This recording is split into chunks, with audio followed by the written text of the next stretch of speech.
and takes a three, and she hits it. Tie ball game in Piedmont.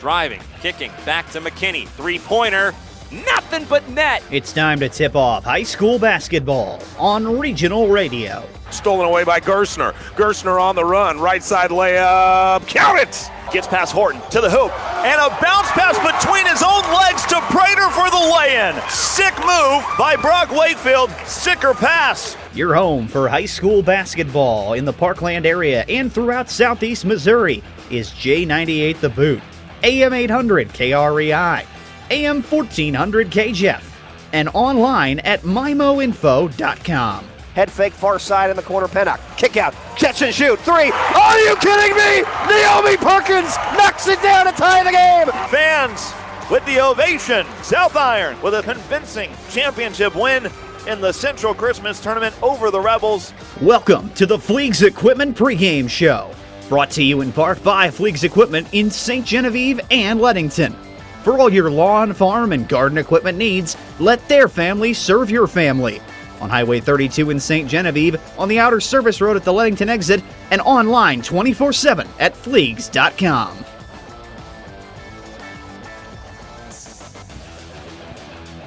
We are at it yet again, folks. Welcome into the Fleegs Equipment pregame show. We are live on the MyMO Sports Stream. I am Stephen Kabler, joined alongside Brandon Pavlina, and we've got some semifinal action in Class 4 District 2 tonight. We've got a doubleheader for you. Game 1, the Potosi Trojans take on the Central Rebels. We are here at Central High School at the TJ Foulon Fieldhouse, home of the Rebels. Excited to get this one underway. Of course, the Rebels were the 1 seed, having a bye in the quarterfinals, so this is the first bit of action we're going to get to see from them here in the district tournament. Of course, Potosi getting a quarterfinal win on the shoulders of the Gibson twins, Cadence and Kaya, the freshmen, the two freshmen that really show out and kind of put this team on their shoulders. And if they want to have success tonight, the Gibson sisters and twins are going to have a big performance. For the Rebels, really they're just going to have to find their groove. They're number 1 seed in this tournament. They're playing on their home floor, so in front of what should be a big home crowd. And we talk a little bit about that with Coach Mapes later on, who we will hear from in just a minute. But that's just a little bit of scene setting here. The Central Rebels taking on the Potosi Trojans. We'll take a brief break, and whenever we come back, we will hear from Central Rebels head coach Josh Mapes talking a little bit about the game tonight. You are listening to the MyMO Sports Stream. We'll be right back. Are you looking to buy a new home but are running short on funds? Hi, Paul Hale here with New Era Bank. We offer many different loan programs to help accommodate you. Currently, VA, FHA, and USDA are just some of the loan programs that we offer. Our experienced loan staff is ready and waiting to help you find just the right loan to fit your needs, because no two loans are the same. We've also enhanced our website and added many frequently asked questions about home ownership to our website. Visit today at www.newerabank.com. New Era Bank, member FDIC. Equal housing lender. Hi, this is Brad Smith at Lucas Smith Chrysler Center, your local home of the no bull deal. The word local, you've heard the phrase shop local, buy local, but do you really think exactly what that means? When you shop here at Lucas Smith, you put your trust in the hands of all of my employees who also eat, play, work, live, and shop local. Jefferson County is their home too. Why drive for miles when you can buy what's right here in your backyard? All we ask at Lucas Smith Chrysler is to give us the chance to earn your business. Please shop local, and remember, Lucas Smith Chrysler Center in Festus.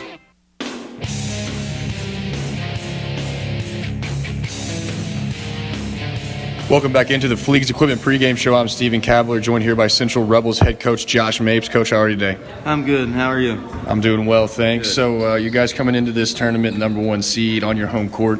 What does that mean to the team and to the fans to kind of have that support around here? You know, it's good to play your district at home. You know, we've not played very well this year at home, but we're glad it's here, and you know, it's kind of a home court advantage because we get to shoot on these goals every day. And does that add any pressure to the team to try and come out on top with the 1 seed and the home court? I think so. You know, it's a district tournament. I think all kids that are playing in it, their high school kids, are going to feel some type of pressure, but The good part about it is we played in the district championship the past 7 years, so our kids know what it's like, and they've been in some big games before. And we played a really good schedule this year. It's got us ready for the district, I hope. And speaking of big games, now you're in the playoffs. Of course, it's win or go home. What's the message to the team in the locker room before tonight's game?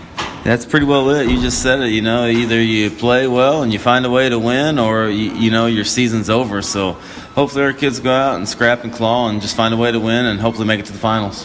And how do you think that your team best matches up against Potosi tonight?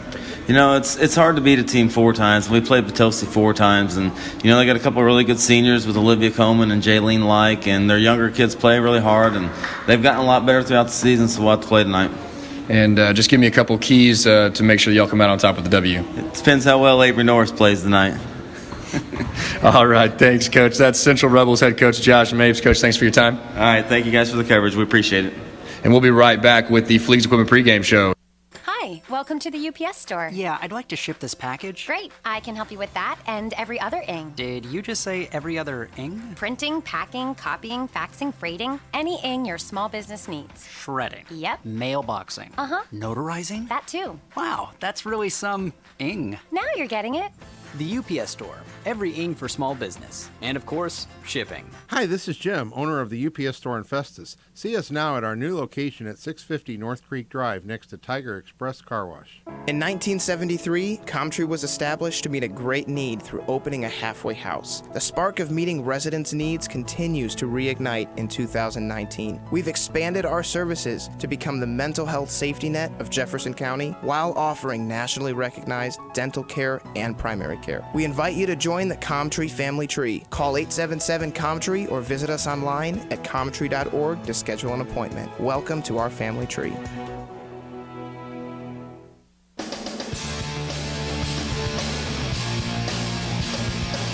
Back here on the Fleegs Equipment pregame show, I'm here with Potosi Trojans head coach Matt Bradley. Coach, how are you today? Oh, I'm doing well. Awesome. Well, today you're taking on the number 1 seed here in this district tournament on their home floor. How tough of a challenge is that for you guys? Well, it's a big challenge, but I hope my kids are ready to go. We had a really good practice yesterday. I feel like we're going to be as ready as we can be. Nothing really to lose, so we've just got to go out and play as hard as we can. Yeah, well, you say that. Is that maybe something that you've used as motivation or trying to take that underdog mentality this week? I don't know. Not necessarily motivation or underdog. I just want our kids to play hard, and they've done that for me all year. We haven't played great at times, but we usually play really hard. So we'll go out and take a shot here. What's the number 1 best part of your game that has to show up tonight in order to put you all in position to get a W? Well, we got to rebound. That's for sure. We haven't done that well against them, and we've got to take care of the basketball. If we can do those 2 things, hopefully we'll stay close and give ourselves a chance towards the end. And give me a key on the defensive end of the court for you guys. Well, our first shot defense hasn't been bad against them. It's the second and third and fourth and sometimes fifth and sixth shots that we give them that hurt us. And we've got to not foul. We fouled a lot against them as well. So if we can make them make shots, that's been kind of the theme. We need to make them make shots, and if we can do that, hopefully we'll be successful. That was Potosi Trojans head coach Matt Bradley. Coach, thanks for your time. Good luck tonight. No problem. Thank you. We'll be right back with some more Fleegs Equipment pregame show. This is Dr. Karen Melton at Hearing Care Partners. We hope you don't miss a single thing this sports season. Stop by for a free hearing screening so you'll hear every play and the person sitting right next to you. One of the best parts of the game is chatting with old friends and making new ones. We wish all our local players a safe and healthy sports season. It's Hearing Care Partners. Find us online at hearingcarepartners.com. Whatever your educational goals are, you can achieve them at Jefferson College. With caring faculty, convenient locations, and award-winning academic programs, your future is Jefferson College's focus. To learn more, call 636-797-3000 or visit jeffco.edu for a complete list of degrees and programs. Enroll now. For higher education, for higher expectations, Jefferson College, Jefferson College.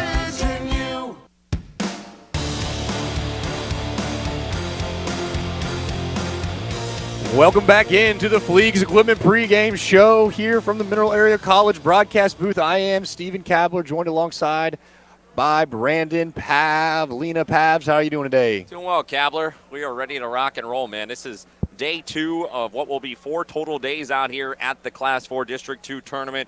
First day was fantastic. A lot of fun out here as the quarterfinals action determined the players who will be out there on the court here today. Potosi earned a nice victory, and also North County earning a nice victory. So I'm excited to get this one underway here today. Look at Central, clearly the 1 seed. They're a very dominant team in the area. Expecting to see a lot from them here today. But Potosi, they've got some talented ball players that can put the ball in the hole. And so if we could see them have a nice little performance here in game 1, we could have a nice one on our hands. And then looking a little ahead, too. Second game's going to be even more exciting.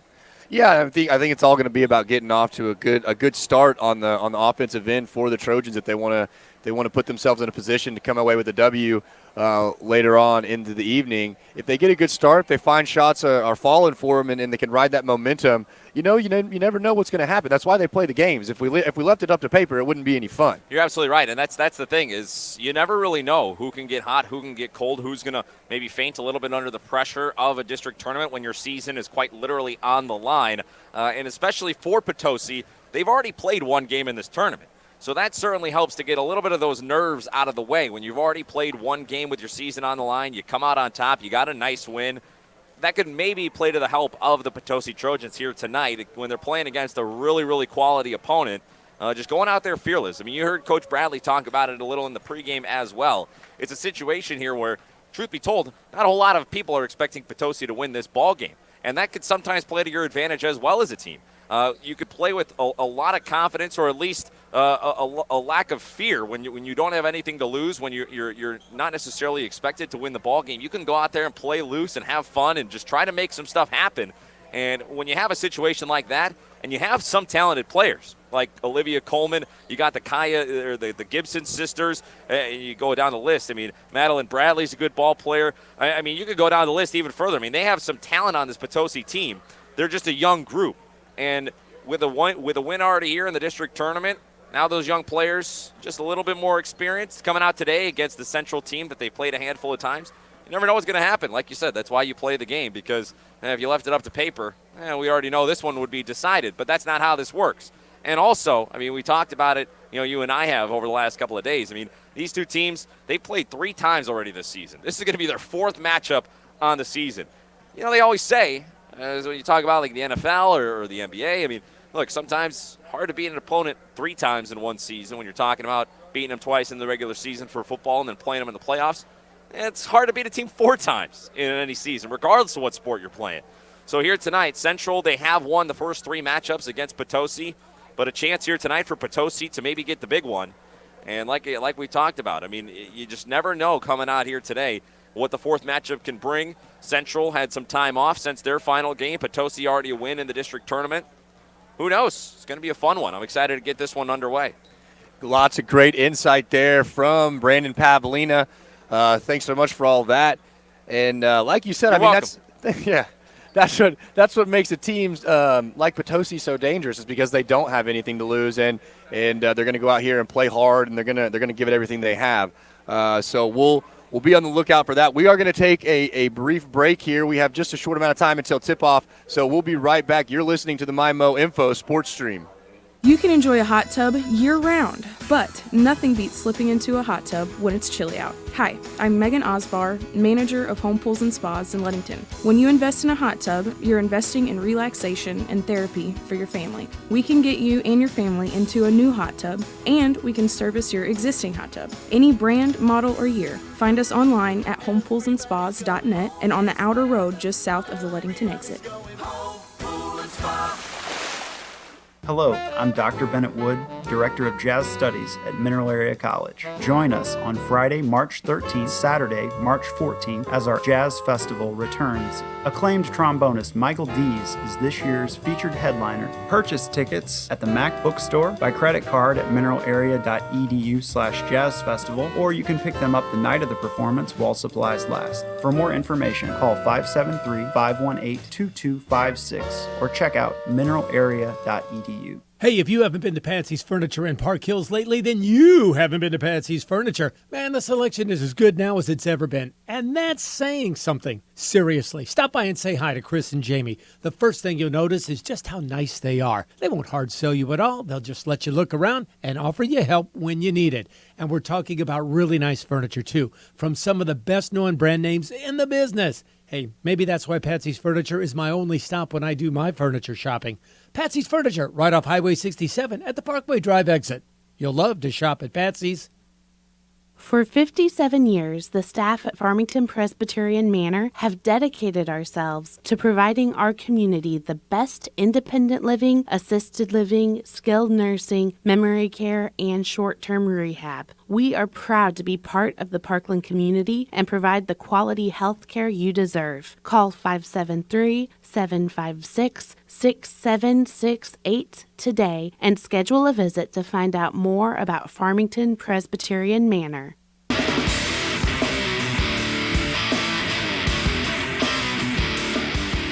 Welcome back into the Fleegs Equipment pregame show. Fleegs Equipment in St. Genevieve and Leadington. Fleegs Equipment for all your lawn, farm, and garden equipment needs. Let their family serve your family. Highway 32 in St. Genevieve and on the outer service road at the Leadington exit or online 24/7 at fleegs.com. Getting ready to get this thing underway, so why don't we jump into your starting lineups. Brought to you by Presbyterian Manor, the way you want to live. For the Potosi Trojans, number 2, Cadence Gibson. Number 3, Kaya Gibson. The talented twins there for the Trojans. Number 11, Annie McCall. Number 24, Olivia Coleman. And number 35, Jordan Mercer. Once again, for the Potosi Trojans, it's Gibson, McCall, Coleman, and Mercer. Your starting 5 for the Central Rebels. Number 1, Kaylee Kimball. Number 3, Avery Norris. Number 12, Abby Holmes. Number 13, Sophia Horton. And number 25, Aubrey Eaton. Once again, that is Kimball, Norris, Holmes, Horton, and Eaton are your starting 5 for the Central Rebels. Once again, starting lineups brought to you by Presbyterian Manor, the way you want to live. Time for tip-off, folks, brought to you by New Era Bank. It's easy to save your coins and change with New Era Bank's Roundup Savings. See how easy it is. Visit your local New Era Bank or online at newerabank.com. New Era Bank, member FDIC. The Rebels win the opening tip-off, and we are underway here at TJ Foulon Fieldhouse. As the pass goes down low into Kaylee Kimball, and she puts it up and in and is fouled. Gets the and one. Quick start here for the Rebels as they look to jump out on top early. It is 2-0 with a free throw upcoming. And there she is, Kaylee Kimball, right out of the gate, getting things started, wins the opening tip, and then goes down, catches a great cut pass down low, makes the shot, converts the and one as she knocks down the free throw. And the 5'10 junior, she is certainly one of the premier players on this team. And we just saw the skill level right there with the and one, gets it completed. And on the other end, we have a turnover from Potosi. And here comes Kimball on a pull-up jumper, and it falls. Quick 5 points for number 1, Kimball. And it's a 5-0 lead, 7-21. I was saying 7:20 remaining. Sorry, excuse me. Now might be a little trouble here early for the Potosi Trojans if she gets going, and you might be in a world of hurt because she can get going and get rolling. Then you let Sophia Horton make some shots. All of a sudden, you might be staring down the barrel of a double-digit lead before you can blink. Potosi Trojans looking to answer the quick 5 points from the Rebels. Into the lane is Olivia Coleman, and she puts the ball up and is fouled. Avery Norris on the foul. Yeah, and a good drive there. They call that one on the floor, and it will be inbound for Potosi. Inbound shot is up, and that's a great-looking shot. Olivia Coleman answers with a 3-ball of her own to cut the deficit to 2 with 6:40 remaining. From way downtown. That one from almost near the volleyball stripe. Coleman caught the inbound pass and rose up with confidence to knock down the deep shot. Rebel basketball here on the right wing is Eaton. She drives into the lane, spins, puts it up off the glass. And how about 2 points there for Aubrey Eaton to stretch this lead back to a 4-point game, 6:20 remaining here in the first period. Yeah, Eaton's another fine player for this Central group. As Gibson goes up, Cadence Gibson, the runner in the lane won't fall. Rebound out to the Rebels. Norris swings it around to the corner out to Kimball. Back to Eaton. Top of the arc is Norris. She goes back to Eaton on the near side wing. Looking for someone cutting, nothing doing. Back to the top is Norris. She'll pick and pop and get a friendly home roll as Avery Norris finds the net. And that's a 2-point shot from the free throw line. 9-3 is the margin for the Rebels. Here come the Trojans down the other end of the court. It is Olivia Coleman trying to take a runner in the lane, and it won't find any part of the basket, and it'll fall out of bounds. Back to the Rebels. So far, I mean, we've seen Avery Norris get in on the action. Aubrey Eaton's getting in on the action. I mean, that's what makes the Central team so well-rounded and so tough to play against. They can really just hurt you from all different areas of the court. Doesn't matter what player you're talking about. If you take the hardwood for the Central Rebels basketball team, you know you could score points, and we're seeing it here early. Indeed, as they kick it around, it is Rebel ball. Kimball will have it. She'll dish it to Norris up top of the arc, who will pull it back out to center court and reset.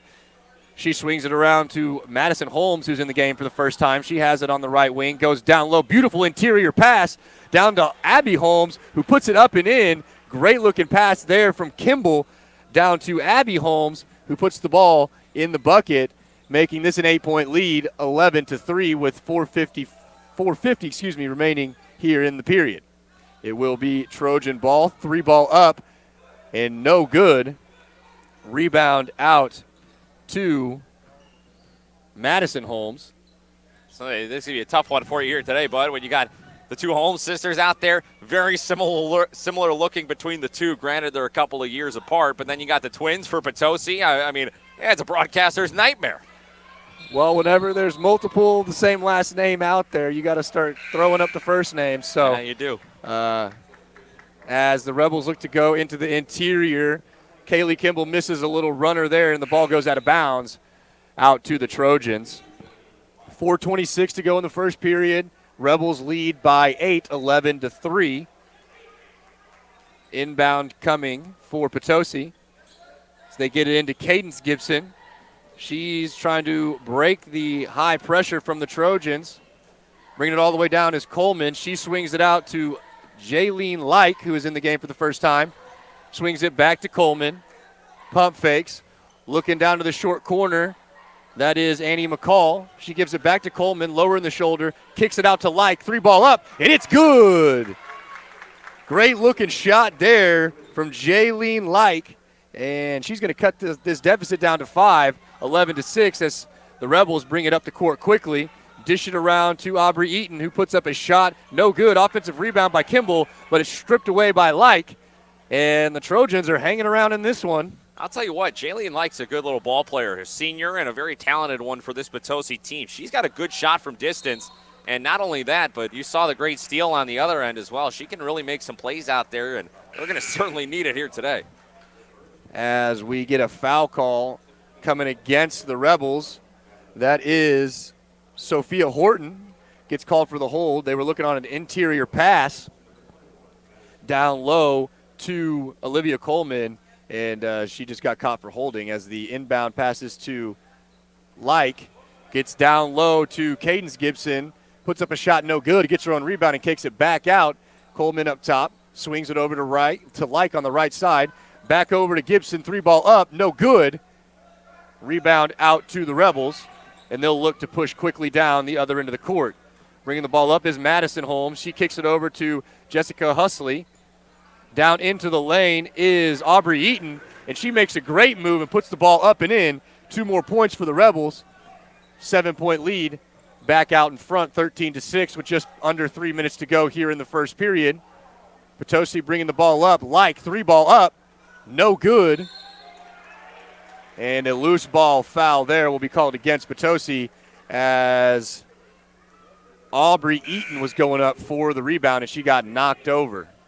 Foul is on Cadence Gibson, her first, team second. Timeout here call. We'll take it with them. Timeout's brought to you by Patsy's Furniture. You'll love to shop at Patsy's in Park Hills. Back in a flash here on the MyMO Info Sports Stream.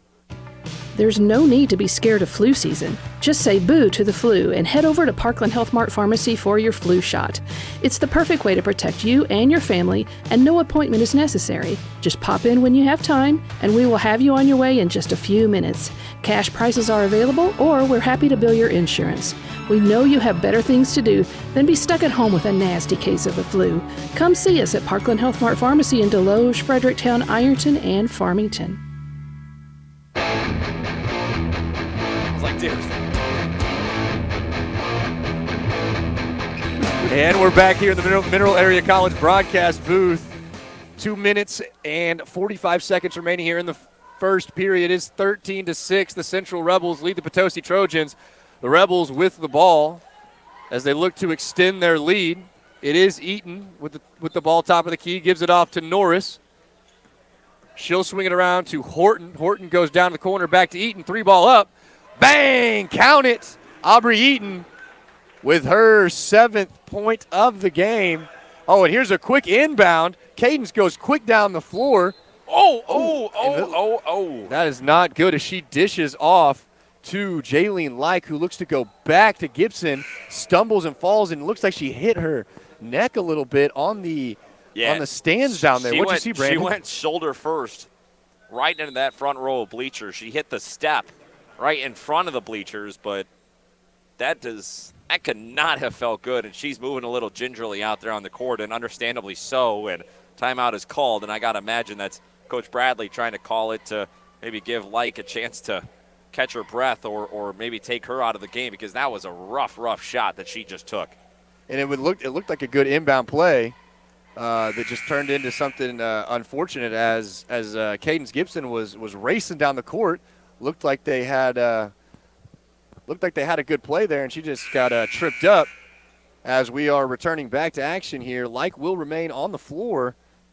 Still a little ginger on that shoulder, it looks like. But at this point in the season, win or go home, you got to stick it out. You got to grit it out, and that's what she looks like she's doing. That's toughness right there. Absolutely, you're absolutely right. I mean, that was a rough shot, and she is going to be aggressive again as she just went to drive. Now she'll pass out, but no hindrance there. Olivia Coleman kicks out to Kaya Gibson. Madeline Bradley, and she puts up a 3-ball. It finds the net and cuts the lead down to 7 for the Rebels as they have possession now. Quick steal coming in from Cadence Gibson, who takes a tumble herself. Ball stolen back by Norris of Central, and she gets fouled on the shot. She'll have 2 free throws coming up. Listen, we talked about it in the pregame a little bit, that Potosi was going to play loose. They're going to play fast. They're going to just play pretty much without fear. And you could say that again with the way that they have started off this game. They're flying around. They're going flying into the bleachers, into their own bench, into the end of the desk, or into the end of the first row of the bleacher. I mean, they're flying around out there. You got to give your credit to the Potosi Trojans. They're putting maximum effort out the court here to start off the game. Yeah, they're giving it everything they have because they know that they have to in order to win this game. As Norris sinks both of the free throws for the Rebels, and here comes Light down the field, kicks it out to Coleman, who has a little runner in the lane, and that one drops. And Coleman is doing the majority of the scoring here for the Trojans, and just like that, they're only down 7 with just over a minute remaining here in the first period. The Rebels will swing it around the horn.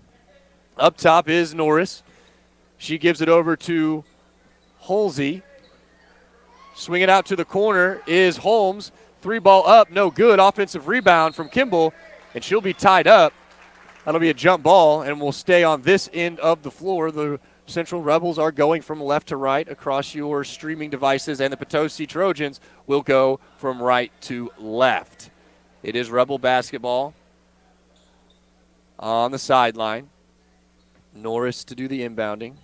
Swings it out to Madison Holmes, who will hold as we enter under a minute to go here in period number 1. The score is 18-11. The Rebels are leading, and they'll look content to hold this ball and let the clock run down before taking what could be a final shot of the quarter. And it doesn't look like the Trojans are in any hurry to try and pressure the ball up.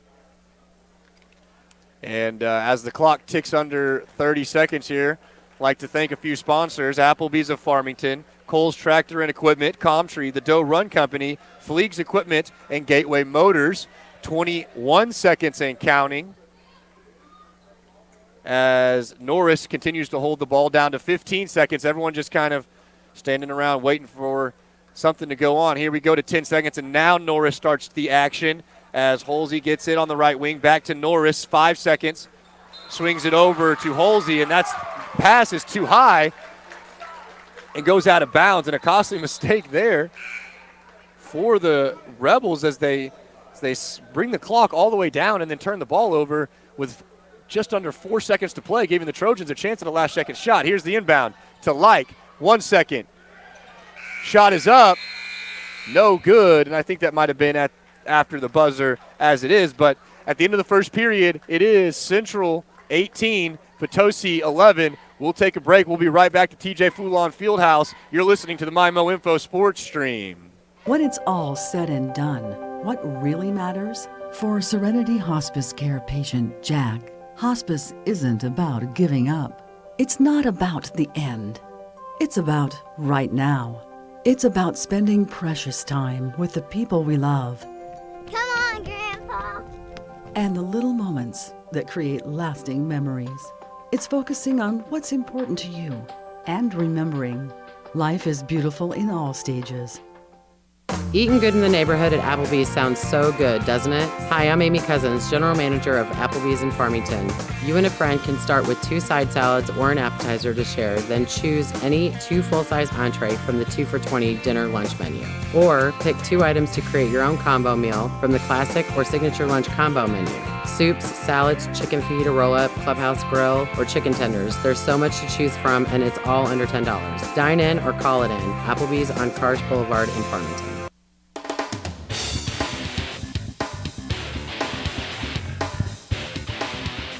Back here inside TJ Foulon Fieldhouse on the campus of the Central High School Rebels for Class 4 District 2 girls semifinal action between the Central Rebels and the Potosi Trojans.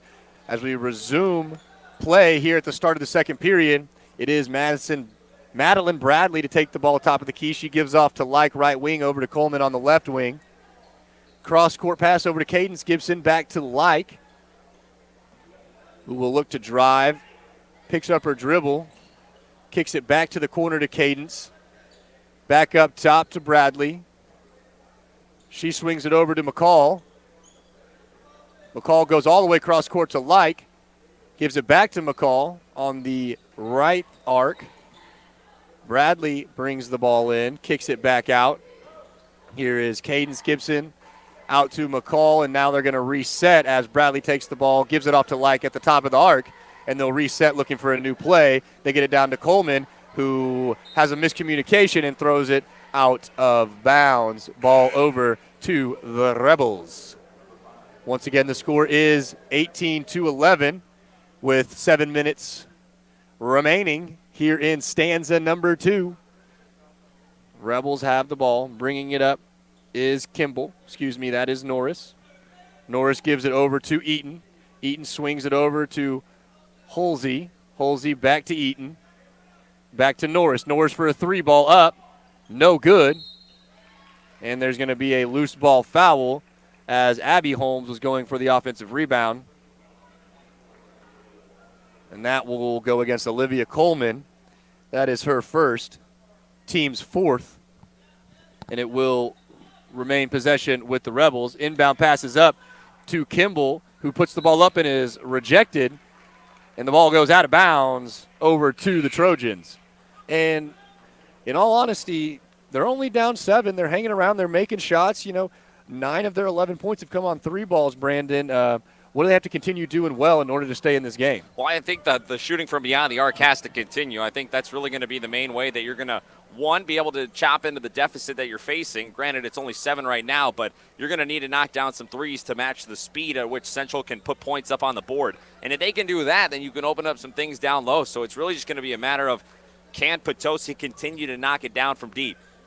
And right on cue, here's a shot up, and it doesn't quite go. That's Annie McCall looking for the 3-ball, and it doesn't drop. Rebound out to Central as Norris brings it up, kicks it around to Eaton. who gets into the lane, stops and pops, misfires, grabs her own rebound, and is fouled on the putback. And she'll have 2 free throws coming up. Will Aubrey Eaton. And while she shoots those free throws, we'll thank a few more of our sponsors. How about Gateway Region YMCA, Gilster Mary Lee, Hearing Care Partners. First free throw is up and good for Eaton. Hillsborough R3 School District, Home Pools and Spas, Jefferson College, and Lucas Smith of Festus as the second free throw is up and in for Eaton. And she's got 9 points here on the day. As Madeline Bradley drives the ball into the lane for the Potosi Trojans, and she is fouled, nearly knocked to the floor, but she stays on her feet. That foul is on Eaton, who just knocked down those 2 free throws for the Rebels. That's her first, team's 4th, and it will be an inbound here for the Trojans. Inbound goes into Olivia Coleman, who puts up a layup, no good. Rebound out to the Rebels as they go quickly down the court. Pass up to Eaton, who puts up a shot and is fouled. She'll have 2 more free throws coming as she misses the attempt. The score is 20-11. Central leads Potosi with 5:45 to play here in the half. As Eaton eyes the rim, puts it up, and that free throw is good. 1 more coming while she shoots that one. How about Midwest Sports Center in Farmington? Mineral Area College, second free throw is up and good. New Era Bank, Parkland Health Mart Pharmacy, Patty's in Park Hills. Patsy's. Patsy's Furniture. You know it. You'll love to shop at Patsy's. My dyslexia's getting the best of me tonight, Brandon. It happens, man. On the other end, there is Madeline Bradley putting up a 3-ball, and it goes. And that's what they're going to need if they're going to want to stay in this game, like you said. Only down 8. It is 22-14. 5:25 remaining in the half. Missed shot there by Norris. Rebound out to Like. She'll give it over to Coleman, who will bring the ball up into the front court. Here is Like going down low to Kaya Gibson. Back around to Like. Gives it over to Cadence. Here's a jumper just inside the 3-point line. Is no good. Hard-fought rebound there for the Rebels as they come down quickly on the other end of the floor. Get it over to Norris. Swings it over to Eaton. 3-ball up. No good. Defensive rebound out to Olivia Coleman. 4:45 remaining in the second period. 8-point lead for the Rebels. Potosi has the ball. It is Like on the right wing. She swings it over to Bradley, who's had the hot hand so far for the Trojans. Back to Like. Top of the key. Gives it back to Bradley. She pump fakes, looks to go the lane. Pulls up, stops, and pops. No good. But a good offensive rebound there from Kaya Gibson to give possession back to the Trojans. Looking down low to Cadence. Kicks it back out to Like. 3-ball up. No good. Off the front iron. Hustle for the ball. And it is last touched by Olivia Coleman of Potosi. Possession will go back to the Rebels.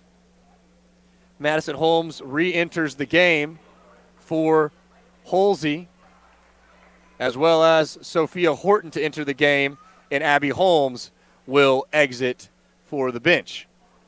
Here come the Rebels. Norris brings the ball into the front court. Kicks it around over to Eaton. Eaton goes over to Madison Holmes. Madison Holmes back to Norris. Back to Holmes. Holmes to Eaton on the left wing. And that's a good steal there for Madeline Bradley, and she's going down to the other end. Crosses over. Trying to go coast to coast. Kicks it over to Like. She's going to drive. Puts up a layup in the lane and fouled. Jaylene Like will have 2 free throws coming, as I believe that foul is on Kimball. Her first, team's 5th. Like will have 2 free throws upcoming. She fires away on the first one. Back iron, no good. 22-14. 3:49 to go in period number 2.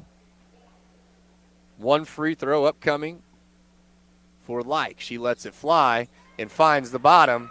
And there's another point. Chipping away at this lead. Rebels bring the ball into the front court. Swing it all the way around to Holsey. Down to the baseline is Eaton. She puts a ball up, no good. Rebound out to Kaya Gibson. And then there's a foul called. That will be on Kimball, her second. And she'll head to the bench to catch a breather. 3.5 minutes to go in the first half, 22-15. 7-point lead for the Rebels as Potosi inbounds the ball. Like brings it up. She is pressured by Madison Holmes. Good crossover, kicks it out to Bradley. 3-ball up, just a bit too strong. It won't fall. And Madison Holmes comes down with the rebound, gives it back to Norris as she comes across the timeline, top of the key. 3 minutes to go here in the half. Norris swings it over to Holsey. Holsey gives it to Madison Holmes. Back to Norris at the top of the arc. Swings it over to Eaton. Eaton down low to Holsey, who will give it back up top to Madison Holmes. 2:50 to go. Swings it right wing to Eaton, left wing to Eaton, all the way across the court to Holsey. Back top of the key, round the horn very quickly. Eaton, one step inside the three-point line, takes a shot, no good. Big-time rebound from Coleman, and she'll bring it up the floor for the Trojans. Looking to go coast to coast, all the way down the lane. Too strong on the attempt there. Rebound out to the Rebels, and they'll look to push it up quickly. Get the ball to Eaton all the way on the left wing. Back up to Madison Holmes. Tries to go down low to Norris, and Norris is fouled. And that'll be Jaylene Like getting called for the foul. It is her first, and we are in the single bonus 1-1. So one free throw, the front end upcoming for Norris. She'll put it up, and she'll find a home for the ball. And she'll have one more coming up. That is her 5th point on the evening. Second free throw is up. Nothing but net. Swishes it home. And it is a 9-point lead for the Rebels with 2:15 remaining in the first half. Olivia Coleman brings the ball up. Left-handed dribble. Kicks it out to Bradley, who swings it over to Like, top of the key. She'll go into the lane. Drive. Sweet little runner there. Kisses it off the glass, and the ball drops. 17-24, Rebels lead. And that's 2 more for Jaylene Like on the day. She's got 6 now. As we tick under 2 minutes to go in the first half, it will be Rebel ball as they'll swing the ball around the horn. Norris has the ball, kicks it back out to Madison Holmes, and she gets called for a double dribble. And that'll be a turnover. 7-point lead for the Rebels. 1:30 to go. Possession in favor of the Trojans. The possession arrow in favor of the Rebels if we have a jump ball. Coleman looked like she wanted to pull up and take that three. It doesn't decide to do it. And they'll swing the ball around. In the lane, down to McCall. She'll swing it over to Kaya Gibson, who gives it back to McCall in the corner. Back to Coleman up top. Over to Cadence Gibson on the right wing. Down in the corner to Bradley. She'll swing it back to Annie McCall. Under a minute remaining here in the first half. Over to Bradley, right wing. She'll give it back to Coleman at the top, looking for a screen. Jab step from Coleman. Dribbles around the screen to the right, kicks it over to McCall. McCall will go baseline and is fouled, and that'll be a foul on Madison Holmes. That's her first. And that is team 7th. So free throws upcoming for the Potosi Trojans with 45 seconds to go in the first half. While we're shooting some 1-and-1 free throws here, I'd like to thank Parkland Health Mart Pharmacy as the first free throw goes for Annie McCall. Her first points of the evening. How about Prairie Farms and Farmington, Presbyterian Manor, Serenity Hospice Care, Twin City Toyota, and the UPS Store Festus. Timeout called. We'll take it with them. Be back in a flash here on the MyMO Info Sports Stream. rolling hills, wooded forest, pasture, crops. If you've ever dreamed of having a place of your own in the country, we can help. So get back to your roots and back to the country with a fixed rate loan from First State Community Bank and our partner, Farmer Mac. We'll work hard to find the right financing for your recreational property. See the team today or visit fscb.com for more information. First State Community Bank, member FDIC, equal housing lender. As always, timeouts brought to you by Patsy's Furniture. You'll love to shop at Patsy's in Park Hills as the second free throw is up and in for Annie McCall. Well, how about this 5-point game as we work our way to 40 seconds remaining in the first half? And the Trojans have been able to cut down the lead and have a bigger chance here as a turnover on a travel call by the Rebels. It is 24-19. Coach Mabe's pleading his case on the sidelines. He's not going to get any help there. I'll tell you what, this is exactly where you want to be if you're Potosi. Only chasing 5 points nearing the break. Get a chance to go in at halftime and reset some things. And if they can get a big basket here in the final possession of the first half, they can make it an even closer ball game. And you got to be confident at this point going in. If you're the Trojans, you haven't been able to really hang close with this team the past 3 times, but today you're playing really well. Shots are falling and you're hanging close. That's got to build your confidence going into halftime as we reach 15 seconds to go here. And you know Potosi's going to be very happy to let this clock run down as we get a good interior pass there from Kaya Gibson to Coleman, who can't quite finish. 5 seconds to go as Eaton's shot is blocked. 2 seconds, half-court heave from Jordan Mercer, and it won't go, but clock will expire, and it's a close one. Potosi 19, Central 25. We'll take a break here and be back with our Midwest Sports Center halftime show here on the MyMo Info Sports Stream. Dear Wallet, Toyota President's Day is on. Load up on style and heat up the streets in the oh-so-sleek Camry, and prepare to indulge your sporty side.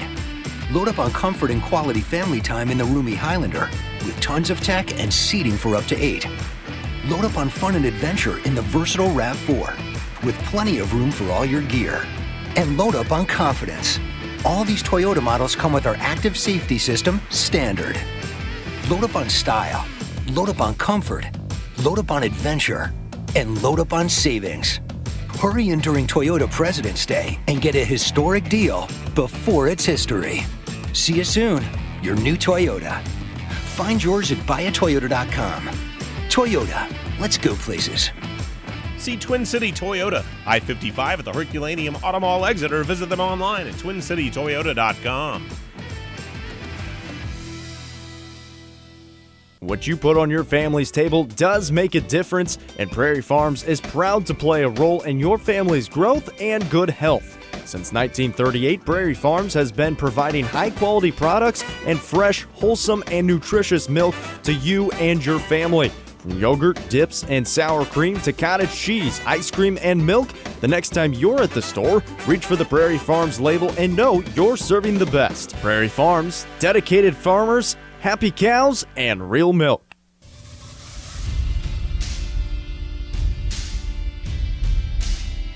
Welcome to the Midwest Sports Center Halftime Show on Regional Radio. This is Josh Harris, the owner of Midwest Sports Center in Farmington. Remember, for all of your on-the-road, off-the-road, or on-the-water fun, come and see us, Midwest Sports Center in Farmington. Midwest Sports Center Halftime Show. Stop by, see Josh and the gang at Midwest Sports Center today on Walker Drive in Farmington. Kawasaki, Suzuki, Polaris, Can-Am, Spiger, and Sea-Doo. Like them on Facebook or shop them online at Midwest Sports Center. On the road, off the road, or in the water, Midwest Sports Center has it all. And on the other end, we have a turnover from Potosi. And here comes Kimball on a pull-up jumper, and it falls.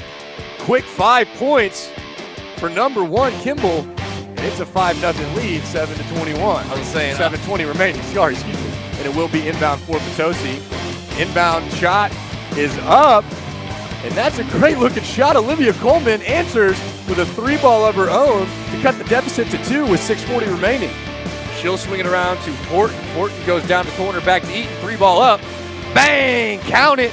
Aubrey Eaton with her 7th point of the game. Olivia Coleman kicks out to Kaya Gibson. No, excuse me. Madeline Bradley, and she puts up a 3-ball. It finds the net and cuts the lead down to 7. On the other end, there is Madeline Bradley putting up a 3-ball, and it goes. And that's what they're going to need if they're going to want to stay in this game, like you said. Only down 8. It is 22-14. 5:25 remaining in the half.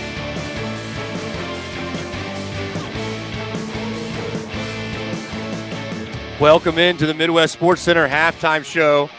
Those were your first half highlights, brought to you by the Doe Run Company, providing the minerals and metals we need to power our future. And really the story of that first half was Potosi's ability to make big three-point shots. When they started to fall down by just a little bit too many, they would come down and just seem to find a big three-point bucket, or just a bucket in general, to kind of keep them within striking distance. The score is 24-19, only a 5-point deficit. And if you're the Trojans and if you're Coach Matt Bradley, you've got to think that they're confident going in, sitting in the locker room right now, thinking we've been able to stick with these gals. We've been able to play with this team, and come out in the second half and really kind of put it to the Central Rebels and see if they can come out on top with a huge upset W. Now, if you're Coach Mapes on the other end and you're sitting in the Rebel locker room, you've got to think, well, we haven't exactly played up to our standards. Shots really aren't falling. You got to kind of give credit to the Trojan defense. They've been pretty good here, being able to lock down most everybody on the Rebel side, except for Aubrey Eaton, who was the story of the first half. She had 11 points for the Rebels.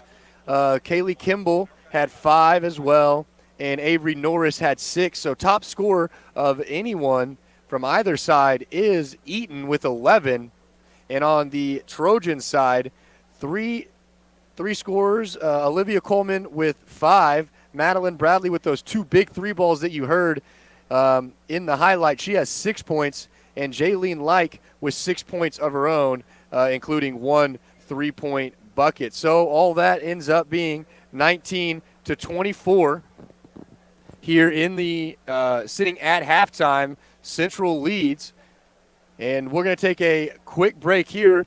We'll get into a little bit more dissecting this first half. Whenever we get back, we'll bring in Brandon Pavlina again to get his thoughts and on the first half. So we'll be right back from the TJ Foulon Fieldhouse on the campus of the Central High Rebels. You're listening to the MyMo Info Sports Stream. Flex Equipment was founded as a family-owned and operated business, where it remains to this day.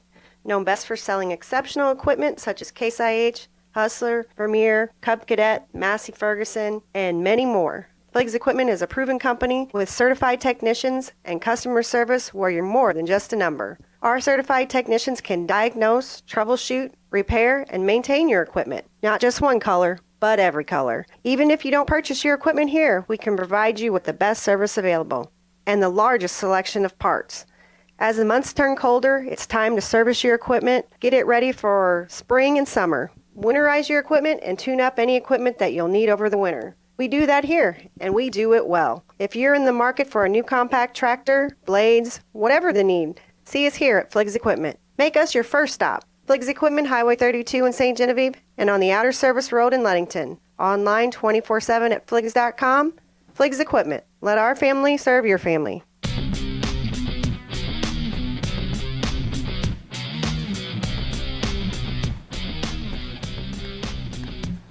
Welcome back into the Midwest Sports Center halftime show. I am Stephen Kabler, joined alongside by Brandon Pavlina. We are at the TJ Foulon Fieldhouse on the campus of the Central Rebels for Class 4 District 2 semifinal action.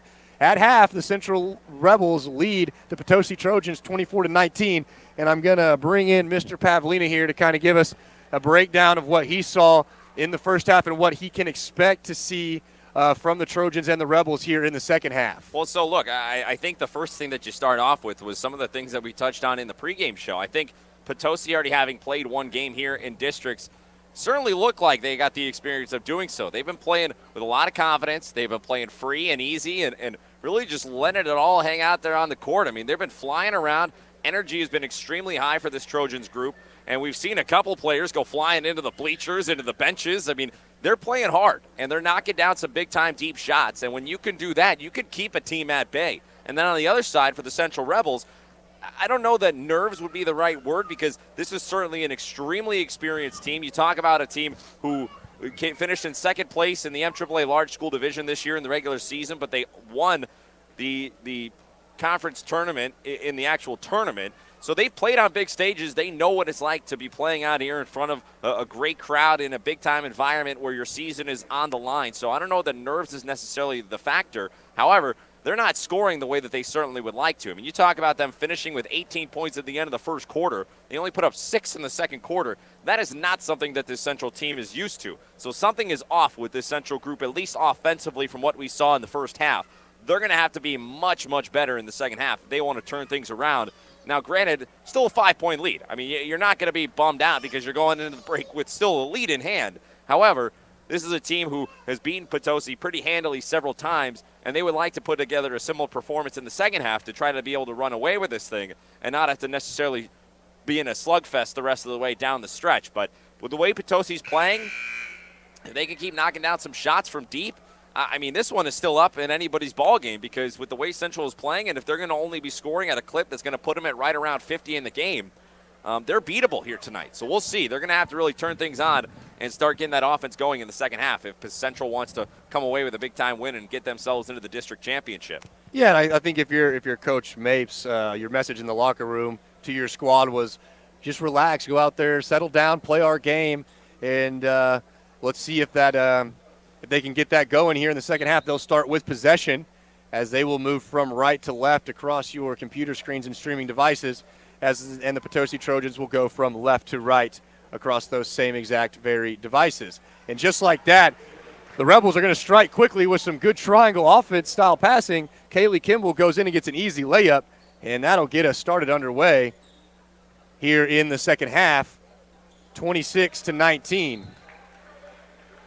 Olivia Coleman's pass to Jaylene Like finds the sideline and goes out of bounds. A quick turnover here, and this is exactly what Central was hoping for, to come out and start big with a quick bucket, not even 30 seconds gone off the clock, and then on a turnover with their defense, they get the ball back. And it looks like the game plan from Coach Mapes is just to feed it down low to Kimball until it doesn't work anymore. And she certainly has a significant height advantage against this Potosi group, so I would continue to just feed her until they stop her. They're running her off of a few screens there down low, and they don't find her, but a good drive and take. Missed layup as the ball comes back out. Kimball looked like she had the offensive board, but it's taken away from her, and Coleman brings the ball up, swings it down into the corner, is McCall. She'll fire away on the three ball, no good. Rebound tried to be grabbed by Norris, and she'll knock it out of bounds, so we'll stay on this end of the court as Kimball heads towards the bench to grab a quick breather. 6:50 left here in the third period. Inbound for Potosi. They'll go up top to Like. She'll drive into the lane, right-handed dribble, go up, scoop, and it'll go. Good-looking take there from Jaylene Like. Puts the Trojans on the board, but quicker than a hiccup down on the other end. The Rebels put the ball in the basket. Coming down, it Abby is Holmes. She got the shot to go. I love that. Quicker than a hiccup. That was quick right there. Talk about quick. How about Jaylene Like here in the second half as she knifes her way to the lane and gets the layup to go. Trying to put this team on her shoulders, back down to a 5-point game, 28-23, and we're starting to see already more scoring in the third period than we had in the second period. Down into the lane goes Eaton, and she gets called for a carry. Turnover, ball back to the Trojans, and the Trojans have a chance to cut into this lead just a little bit more as they are down by 5 with 6:08 remaining in the third period. Inbound, and there's a quick foul as the inbound pass goes all the way down to half court, and it will be a foul on Kaylee Kimball, her third, team's first in the half. Possession remaining with the Trojans as Like will inbound to Coleman. And you're starting to see a little of that frustration there from Kaylee Kimball as she now finds herself in foul trouble. She's not used to having to sit on the bench. She's used to being out there on the court. Gibson gives it over to Like, who fires away from 3. Won't go. Rebound out to the Rebels. Quickly down the court is Norris, and she'll go up and in. Avery Norris goes coast to coast. Pretty looking drive and take there as she extends this lead back out to 7, 30-23. 5.5 to go in the third period. Yeah, excellent drive there. A nice putback, too. On the other end, there goes Like again. She's got 6 in the quarter, and she's just getting easy buckets there, coming off a couple screens on the give-and-go pass. Great up and in there from her as she gets back quickly on the defensive end. Looked like she may have taken a shoulder there. No foul call. And now we're going to have a blocking foul on Annie McCall. That'll be her first. Team's first of the half as well. 5:17 to go. I'll tell you what, it's been a physical brand of basketball here tonight, and this is only the first game of the evening. We were expecting the second game to be a really physical game, but these two teams are duking it out. Entry pass down to the corner to Eaton. Fires away from 3, no good. Rebound out to Like, who will lower her head, and she'll get fouled on the take. That is Halsey. Called for the foul, her first, team second. And it will be an inbound here for the Trojans. And it's really been the Jaylene Like story so far for the Trojans here in the third period. All 6 points for the Trojans and all on pretty easy layups on good takes to the bucket. And if I'm Coach Bradley, I'd say let's keep doing that, stick to that, and try and get some easy buckets as Like handles the ball. Dishes it off to Bradley, goes down low to Gibson. Gibson back out to Like. Pump fake, she'll go baseline. Great Euro step there, up and in. And there's the attacking mindset of Jaylene Like, who's got 8 points. It's a 3-point ball game. 30-27, 8 points in the quarter, I should say. 14 overall on the night. 3 ball there on the answer from Jessica Halsey. Makes this back to a 6-point lead for the Rebels. We got a ball game on our hands, Kabler. Back and forth. Here is Madeline Bradley on the runner. Gets it to go for the Trojans. She's got her first 2 points. Another 3 ball up for Halsey. Won't fall, and here comes Bradley. She gets called for a carry, and she is very upset. Throws her hands up in confusion at the referee there. And she can't believe it. And I got to imagine Coach Bradley saying, all right. Let's I love calm the down. fire.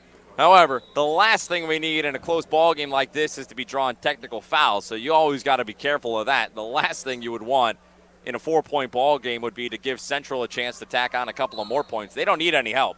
They'll score on their own, so you don't want to give them any chance at an easy free throw opportunity. But that is the intensity and the fire that we've seen from this Trojans team as Sophia Horton gets a quick pass inside.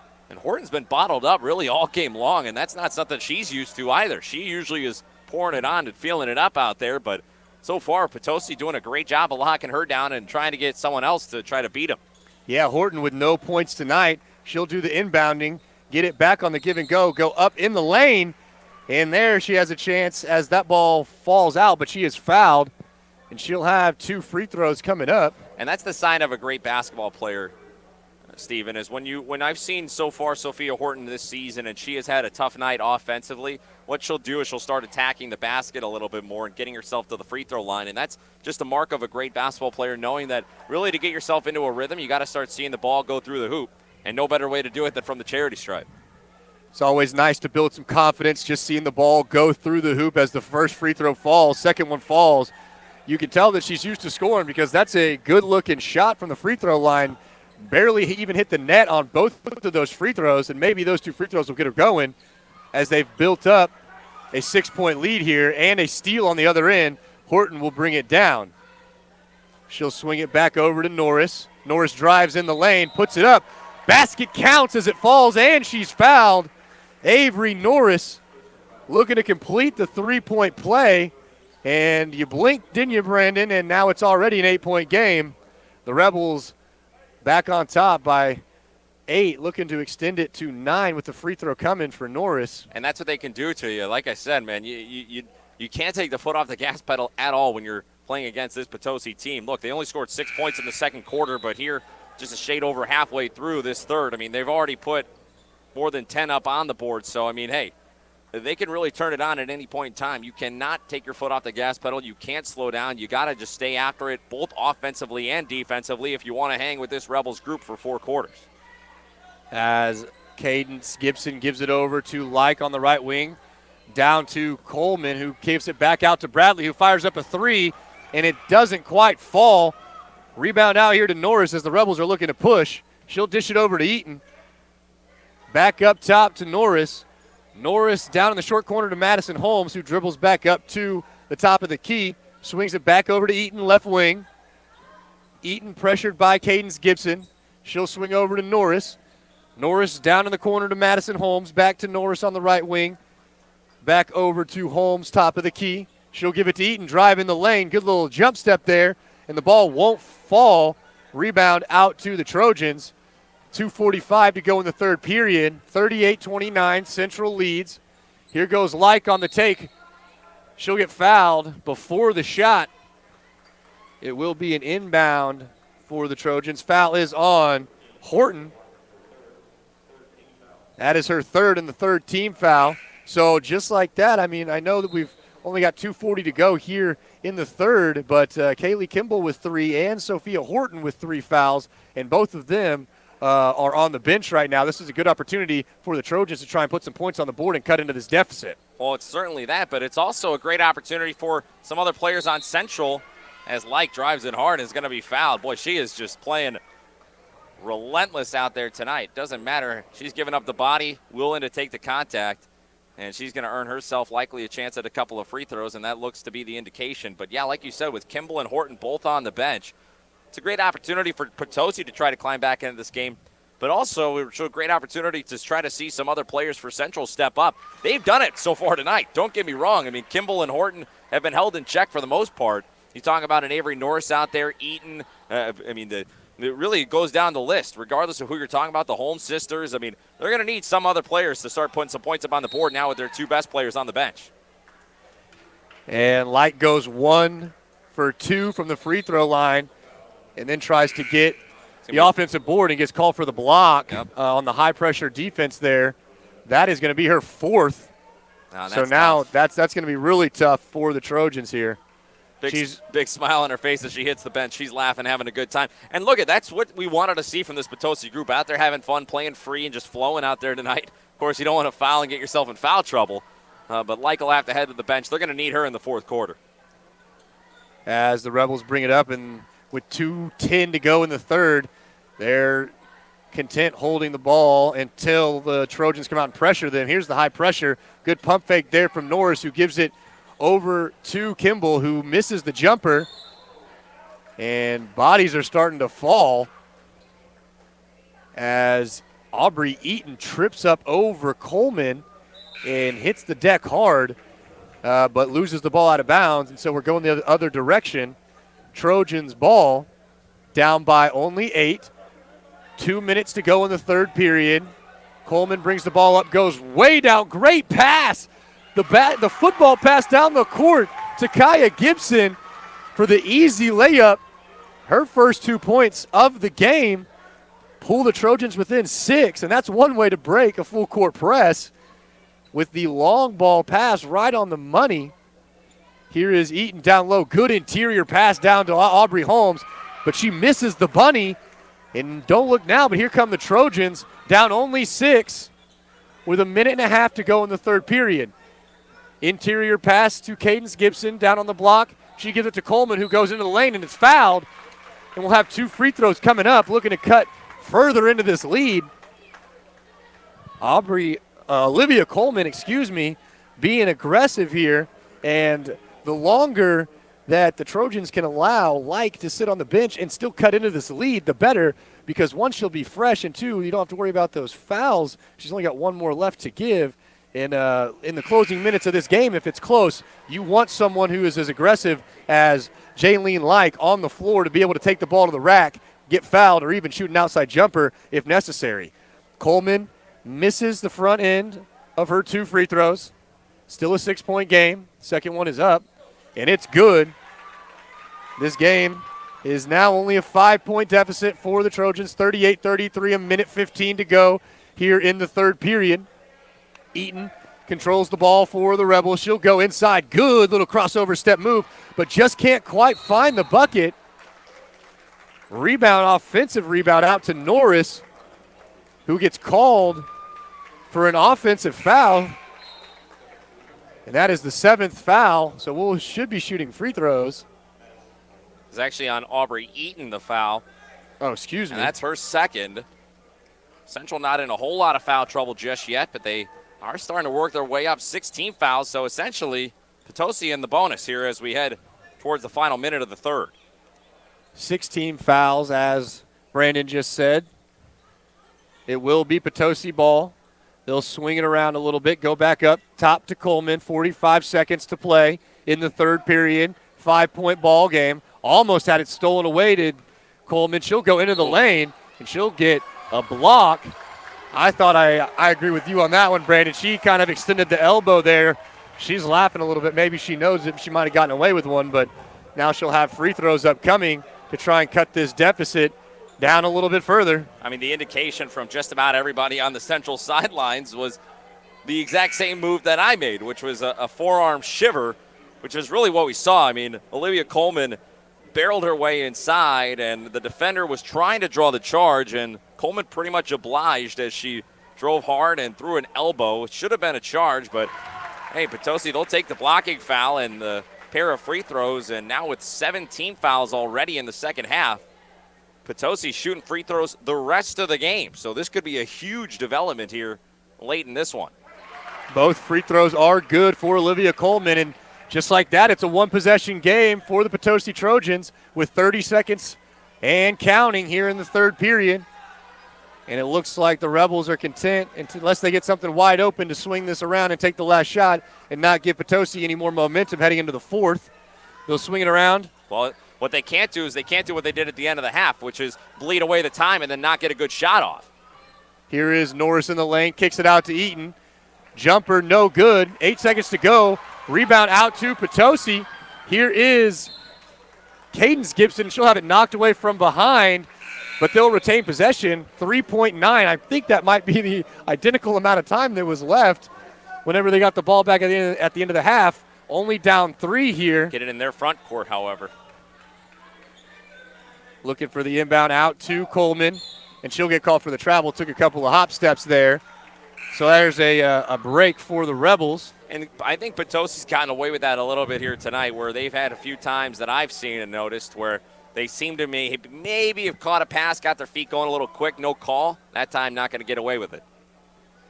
2.4 to go. Inbound pass here is stolen as the clock runs out. Shot is up, off the glass, no good, as Kaya Gibson almost tied up the ball game at the end of the third period, but the shot is no good, and as it stands, it is Central 38, Potosi 35. We'll be right back from the TJ Foulon Fieldhouse on the campus of the Central Rebels. You're listening to the MyMO Info Sports Stream. Let's plan ahead. Hi, it's Hannah. We know you've got a lot of decisions to make with the warm spring season upon us, so let us help you make one. Stop by and let Cole's Tractor and Equipment show you how well the nicer size compact 25 horsepower tractor with loader can help you catch up on your early spring cleanup and continue to work hard for you throughout the summer and many seasons to come. Right now at Cole's Tractor and Equipment, we are offering the compact size 25 horsepower four-wheel drive diesel tractor with a front loader, skid steer pallet forks, 4-foot box blade, deluxe flatbed 18-foot trailer, and a free pressure washer for only $18,199. Financing is available on site with a payment around $250. This tractor package deal is sure to help you get a jump start on your spring and summer cleanup and projects. Check out Cole's Tractor and Equipment, 1 mile east of Farmington on Highway 32, or give us a call, 573-756-4353, and see us on Facebook at Cole's Tractor and Equipment.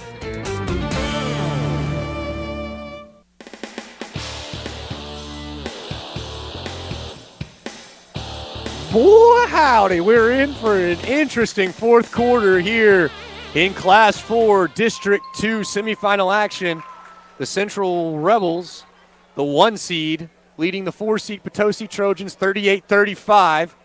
8 minutes to go here in this semifinal number 1 here on the MyMo Info Sports Stream.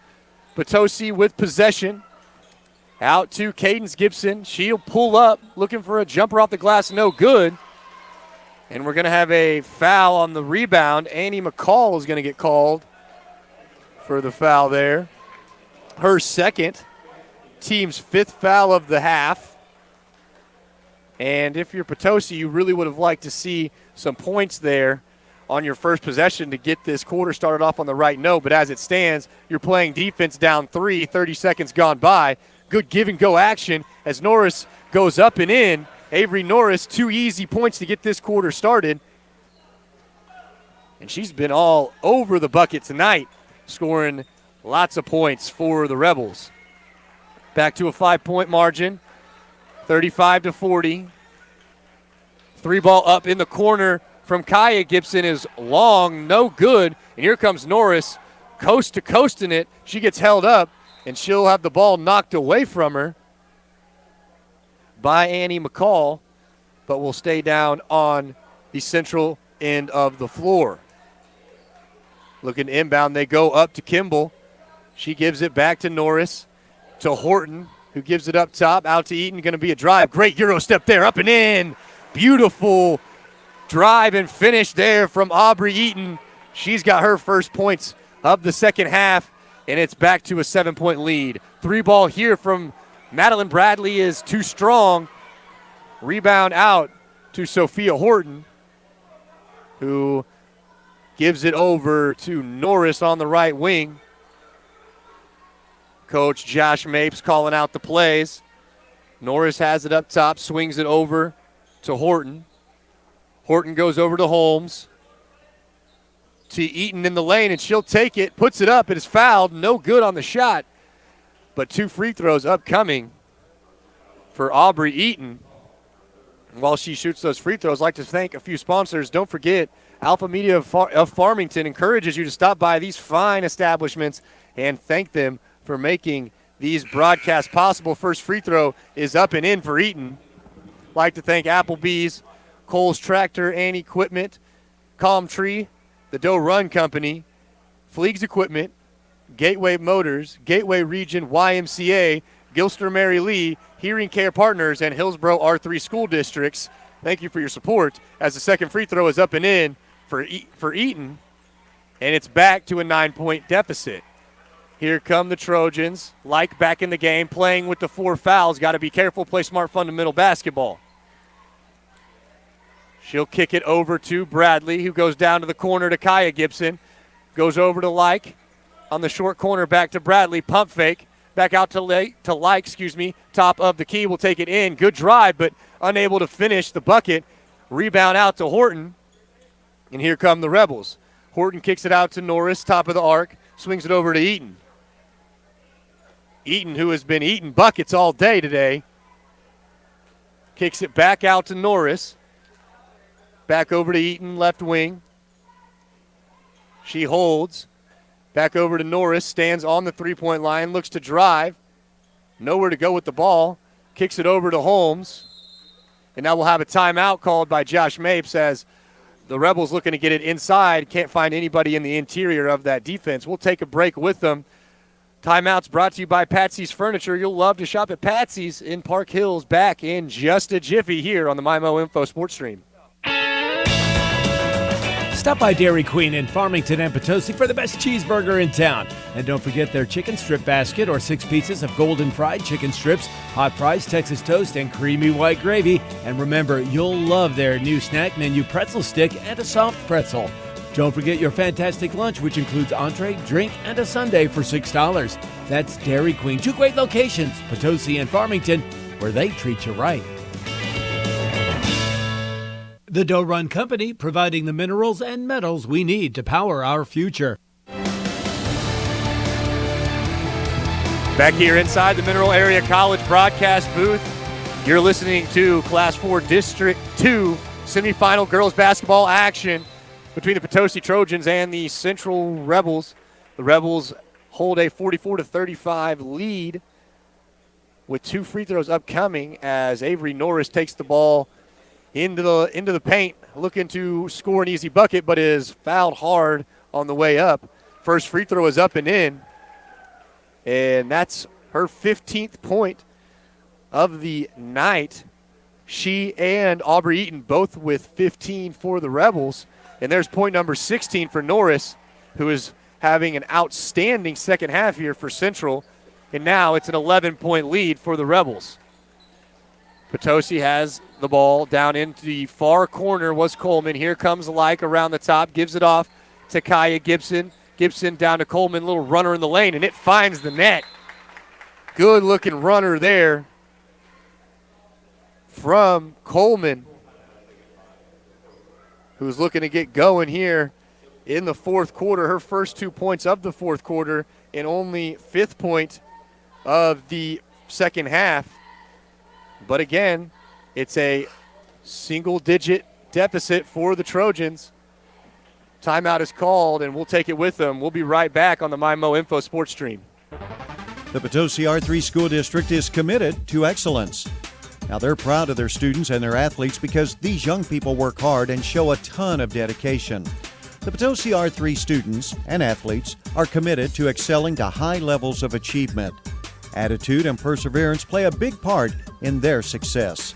The Potosi R3 School District sincerely hopes this school year is a wonderful and memorable stepping stone in their life's journey.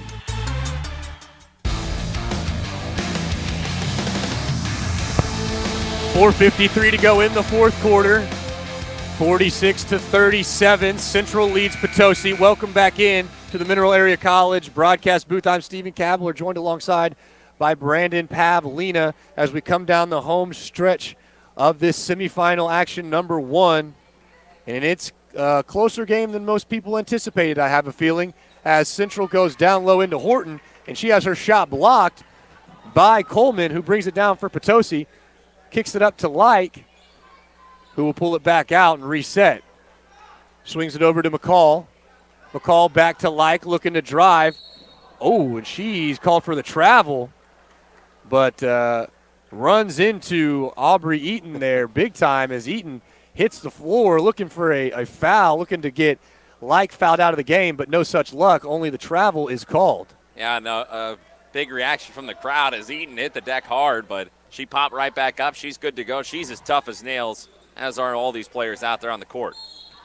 Norris gets the pass out from Holmes, who looks to drive into the lane, but she's fouled before the shot.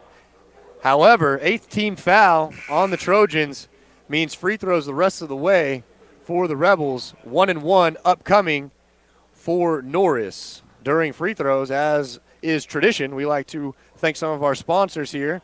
Jefferson College, Lucas Smith, Midwest Sports Center, Mineral Area College. First free throw up and good for Norris. New Era Bank, Parkland Health Mart Pharmacy, Patsy's in Park Hills, Potosi R3 School District, Prairie Farms, Presbyterian Manor, and Serenity Hospice Care. Second free throw also up and in for Norris, making it back an 11-point game as the Trojans need to get something going here if they want to cut this lead down. 4 minutes to go in the game. Here is Bradley, pump fakes, looking for a little runner in the lane. Can't quite get the lucky roll and rebound out to Kimball. She dishes it to Norris, who will jog across the timeline, looking content to bleed some time off this clock, are the Rebels. Here is Norris, kicks it over to Holmes in the corner. Great interior pass from Holmes down to Norris, and she'll put it up and in to the easy way. And just like that, snap your fingers, and it's a 13-point game. The Rebels lead with 3.5 to play. Here is Like, looking to shoot. Can't quite get it, swings it around. Back to Like, left wing. She'll go down low to Coleman. Has the ball poked away by Holmes. And now the ball is on the court as well as 4 different bodies. No foul call on anyone, just an out-of-bounds last touch by the Rebels. That's what we've been saying all night long, man. This has been a very physical game between these two teams, and we thought the second game would be physical, but this one has been equally so, as these two teams have gone back and forth. A lot of times we've seen bodies hitting the deck, and these two teams playing hard, man. You got to love it. And that foul is on Coleman. And we're in the 1-and-1 area, so free throws the rest of the way for both of these teams. 13-point game with 3 minutes and a little bit of extra change to go. And Brandon, I really think this is kind of what everyone expected. These last 3 or 4 minutes for the Rebels is kind of what everyone expected in this game from the outset. Well, so far, I mean, really what's happened is just Potosi has just not been able to keep up the pace offensively. They've still been doing an excellent job on the defensive end. I mean, you talk about holding a team like Central to only 50 points with 3 minutes remaining in the fourth quarter. That's a pretty impressive defensive performance against a team that really could put it on. But just really the offense has slowed down for Potosi, and that's what they couldn't have if they wanted to try to compete for all 4 quarters here. And look, it's still anybody's ball game. 11-point game, 3 minutes left, a couple of big threes, and Potosi could get themselves right back in it. But if Central can keep putting up points down the stretch, they can put this one to bed quicker and sooner than later. And there is Avery Norris with another little turnaround jumper in the lane. She's been the story of this second half for the Rebels. And it seems like every time Potosi puts some points on the board, the Rebels have an answer. As here's a 3-ball up from Kaya Gibson is no good. And those were the shots that were falling in the first half that just haven't been finding the bucket here in the second half for the Trojans. As the Rebels will bring it up, it is Horton standing on the right side of the volleyball line, swings it back over to Norris with 2 minutes to go here in the quarter. Norris will get around and take it all the way to the bucket. 2 more points for her, and she has just exploded here in this fourth quarter with 14 points in the frame. Here goes Kaya Gibson, has the ball stripped away from her, and she will be fouled by Aubrey Eaton. And I think what also has been really impressive here in the fourth quarter is the fact that you consider that Potosi came into this fourth quarter already in the bonus.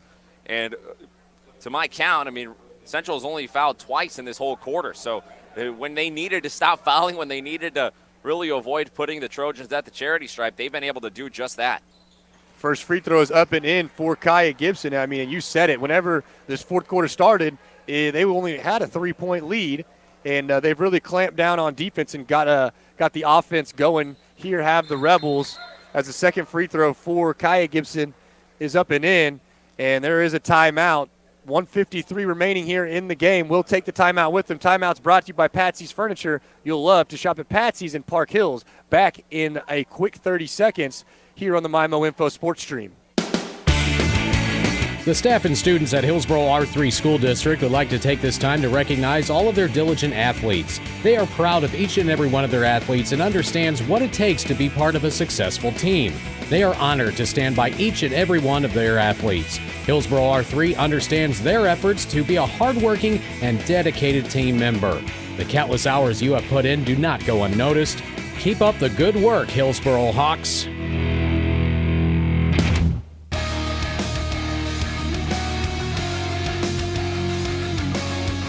And we're back. Sitting high above the court at TJ Foulon Fieldhouse, home of the Central Rebels and home of the Class 4 District 2 basketball tournaments for the boys and girls. We're on girls semifinal number 1 of the evening.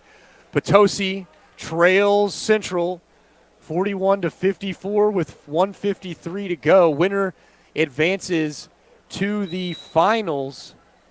Ball will be inbounded here by Central. And if you're the Rebels, all you have to do is come down and keep playing the ball you've been playing. You've been getting decent buckets here, and if you can keep putting points on the board, before you know it, 1:45 will be off the clock, and you'll be headed to yet another district champion.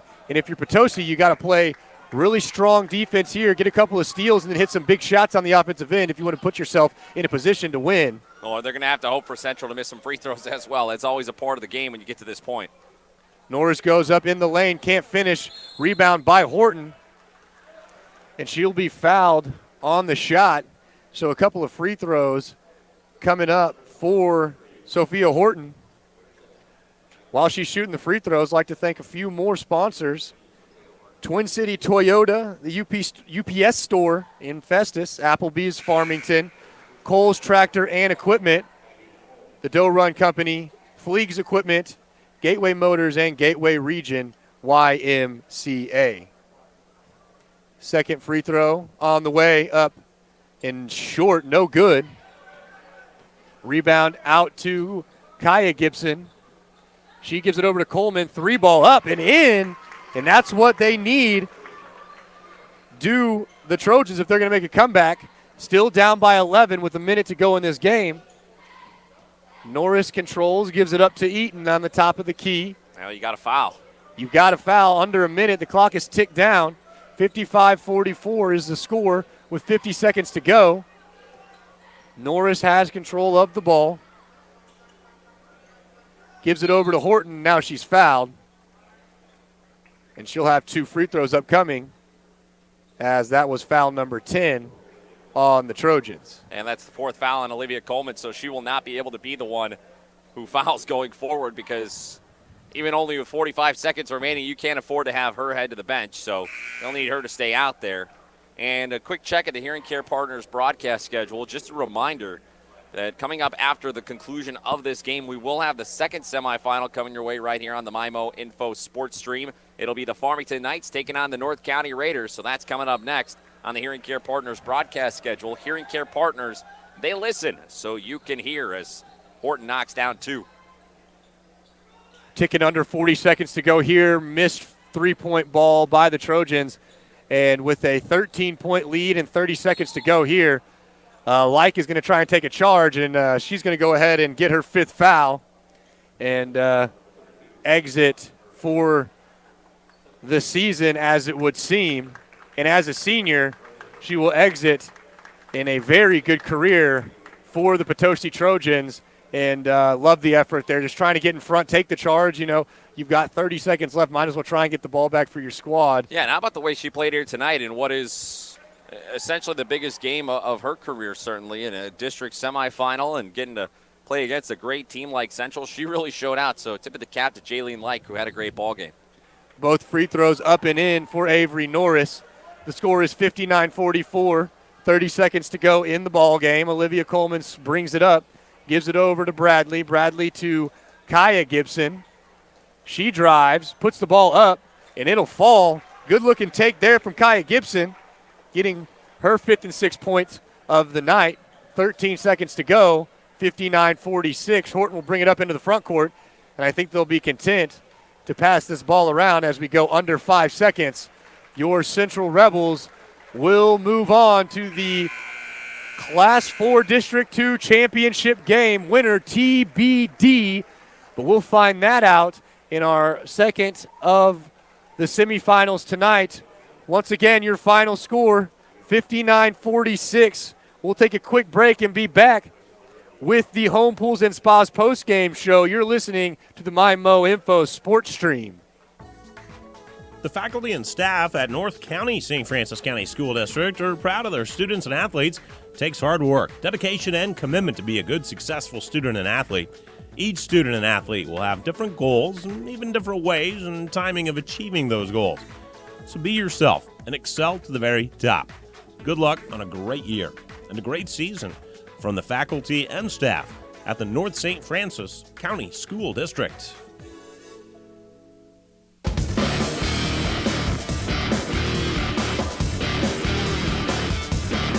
Welcome in here to the Home Pools and Spas post-game show as we finish semifinal number 1 of 2 on tonight's broadcast here on the MyMo Info Sports Stream. I'm Stephen Kabler, joined alongside by Brandon Pavlina. Pavs will have the call and the coverage for our next game between the Farmington Knights and the North County Raiders. But just to wrap up this game real quick, story of the game is Avery Norris finishes with 26 points, exploded for 20 points in the second half, and really was the difference maker as the Central Rebels go into halftime with only a 3-point lead, and hadn't really played all that great of basketball, or the brand of basketball that they know that they could play. Also, tip of the hat to the Potosi Trojans, who played good defense and were knocking down some big shots in the first half to keep themselves in the game. And in all honesty, at the end of the third quarter, it was still a pretty tight game, but Avery Norris exploded in the fourth quarter for 15 points, 15 of her 20 points in the second half. Just an incredible performance from her. She is our Applebee's of Farmington player of the game. Congrats to Avery Norris. And I know she's going to be happy about that performance, but she's probably going to shake it off and move on because she's got a championship game that her and her teammates have to prepare for. Once again, not knowing exactly who they'll play. For the Potosi Trojans, really got to give it up to Jaylene Like, who had 15 points of her own, 6 in the first half, 9 there in the second half. Did foul out of the game, but that really just shows her grit and her determination. She was all over the court. She was attacking, really getting some nice buckets, knocking down some big jumpers. She is one person that we'll look at as a senior. Fouled out of her last game, but caps off to her in her final performance as a Trojan. That'll wrap it up here for the Home Pools and Spas postgame show. One final time, 59-46. The Central Rebels top the Potosi Trojans in semifinal number 1. We'll take a short break, and then Brandon Pavlina will hit you with the Fleegs Equipment pregame show for our second of our doubleheader here tonight. I am Stephen Kabler. Thanks for listening. We'll see you next time. Coming up shortly, I should say, on the MyMo Info Sports Stream. You're out there. You have the skills. You have the tools. Talent Force is just waiting for you to apply. Ready for a career change, a new job? Call Talent Force, the original hometown staffing provider. Talent Force is currently taking applications for several different opportunities. See the positive difference in where you work with Talent Force. Talent Force is the original hometown staffing provider. They're located in the Farmington Industrial Park. They're ready to help you. Call Talent Force today.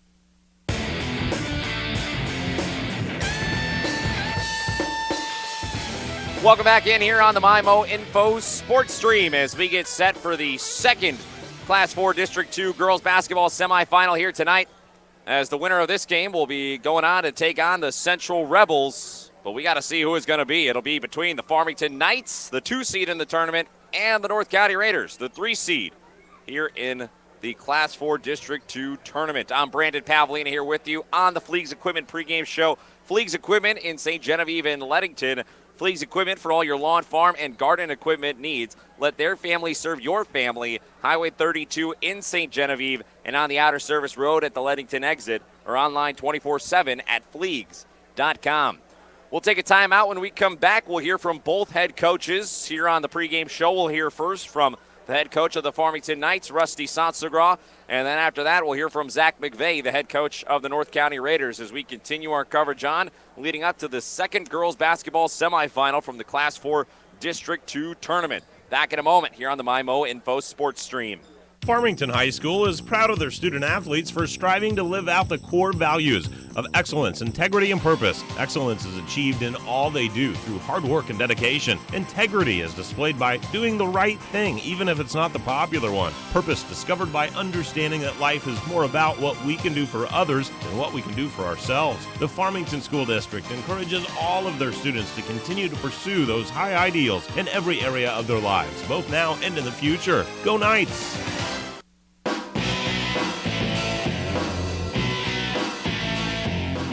Welcome in here on the Fleegs Equipment pregame show as we continue our coverage leading up to the girls basketball Class 4 District 2 semifinals here tonight on the MyMo Info Sports Stream. And it'll be the Farmington Knights getting set to take on the North County Raiders. And joining us now is the head coach of the Farmington Knights, Rusty Sansagra. And Coach, down the stretch, you guys got a couple of nice wins as you guys finished out your season. Poplar Bluff and Festus, a couple of nice wins. What are your thoughts on how your team is playing here now as you guys finally have reached the district part of the season? Do you feel like your team is rounding into form and is playing its best basketball? Well, I think last Tuesday it was probably our best game of the year against Bluff. You know, they're a quality team.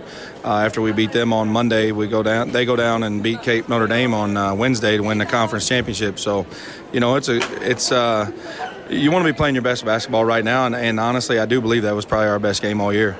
Well, that's right. You guys are rounded into form then right at the right time, man. And for you guys here on the season, a very young group, but of course at this stage, it's almost like they're the next year of their schooling because of having played a full season. What have you seen from this group as far as progression from the beginning of the year when you're trotting out there a bunch of freshmen to now this point of the season? They've understood what it's like to play at the varsity level. How do you think that transition and that progression has gone for this group? Well, I think they're moving in the right direction. We're still young and we still make a lot of silly mistakes sometimes, but you know what? When they do make a mistake, their effort on the defensive end usually makes up for it on the offensive end because they'll get after it on defense, and they understand that. If I make a mistake down there on offense, I just got to come back and play hard on defense and try to get a stop and get the ball back. And we don't harp on the turnovers too much. Yeah, we want to try to cut them down, obviously, but we know they're going to make some mistakes, and with us trying to play fast and get up and down the floor, we're definitely going to make some mistakes. So hopefully, in the future as we go along, they start to go down, but right now they just know that if you make a mistake, you got to get back after it on defense and hopefully get the ball back. In North County, you guys have played them twice here this year. Not going to be a whole lot of surprises when you're taking out a team that you're that familiar with, but they are a very physical group. They love to work the ball down low. They got some very big players in the paint. What are you guys going to try to do here tonight to try to match that? Well, just like we did the last time, we got to be physical with them down low, and we got to try to, eliminate second chance opportunities. First time we didn't do that. They out-rebounded us pretty bad the first time. Second time they out-rebounded us a little bit, but they're going to out-rebound most teams, and pretty much every night they're going to out-rebound most teams. And tonight, hopefully, we're physical down low and do a good job using our body and just go get the ball. So physicality, rebounding, I'm sure will be part of it. Other keys for you guys here tonight. What do you need to do well to come out on top and advance to the district championship? Well, just be disciplined on offense. Take the shots when they're there, and that's one of the things we've worked on the last 2 days is, not forcing shots, just taking good shots, quality shots within the offense and what we're trying to do. I think we've done a pretty good job last 2 days in practice, and like I said, I thought last week was a really good week for us. So hopefully, carries over into this week, and we just come out and play good basketball. We're excited for this one, Coach. We always appreciate your time, Rusty. Thank you. I appreciate your coverage. All right, it's Rusty Sonsegraw, the head coach of the Farmington girls basketball team here on the pregame show. Take a time out. We'll be back. Are you looking to buy a new home but are running short on funds? Hi, Paul Hale here with New Era Bank. We offer many different loan programs to help accommodate you. Currently, VA, FHA, and USDA are just some of the loan programs that we offer. Our experienced loan staff is ready and waiting to help you find just the right loan to fit your needs, because no two loans are the same. We've also enhanced our website and added many frequently asked questions about home ownership to our website. Visit today at www.newerabank.com. New Era Bank, member FDIC, equal housing lender.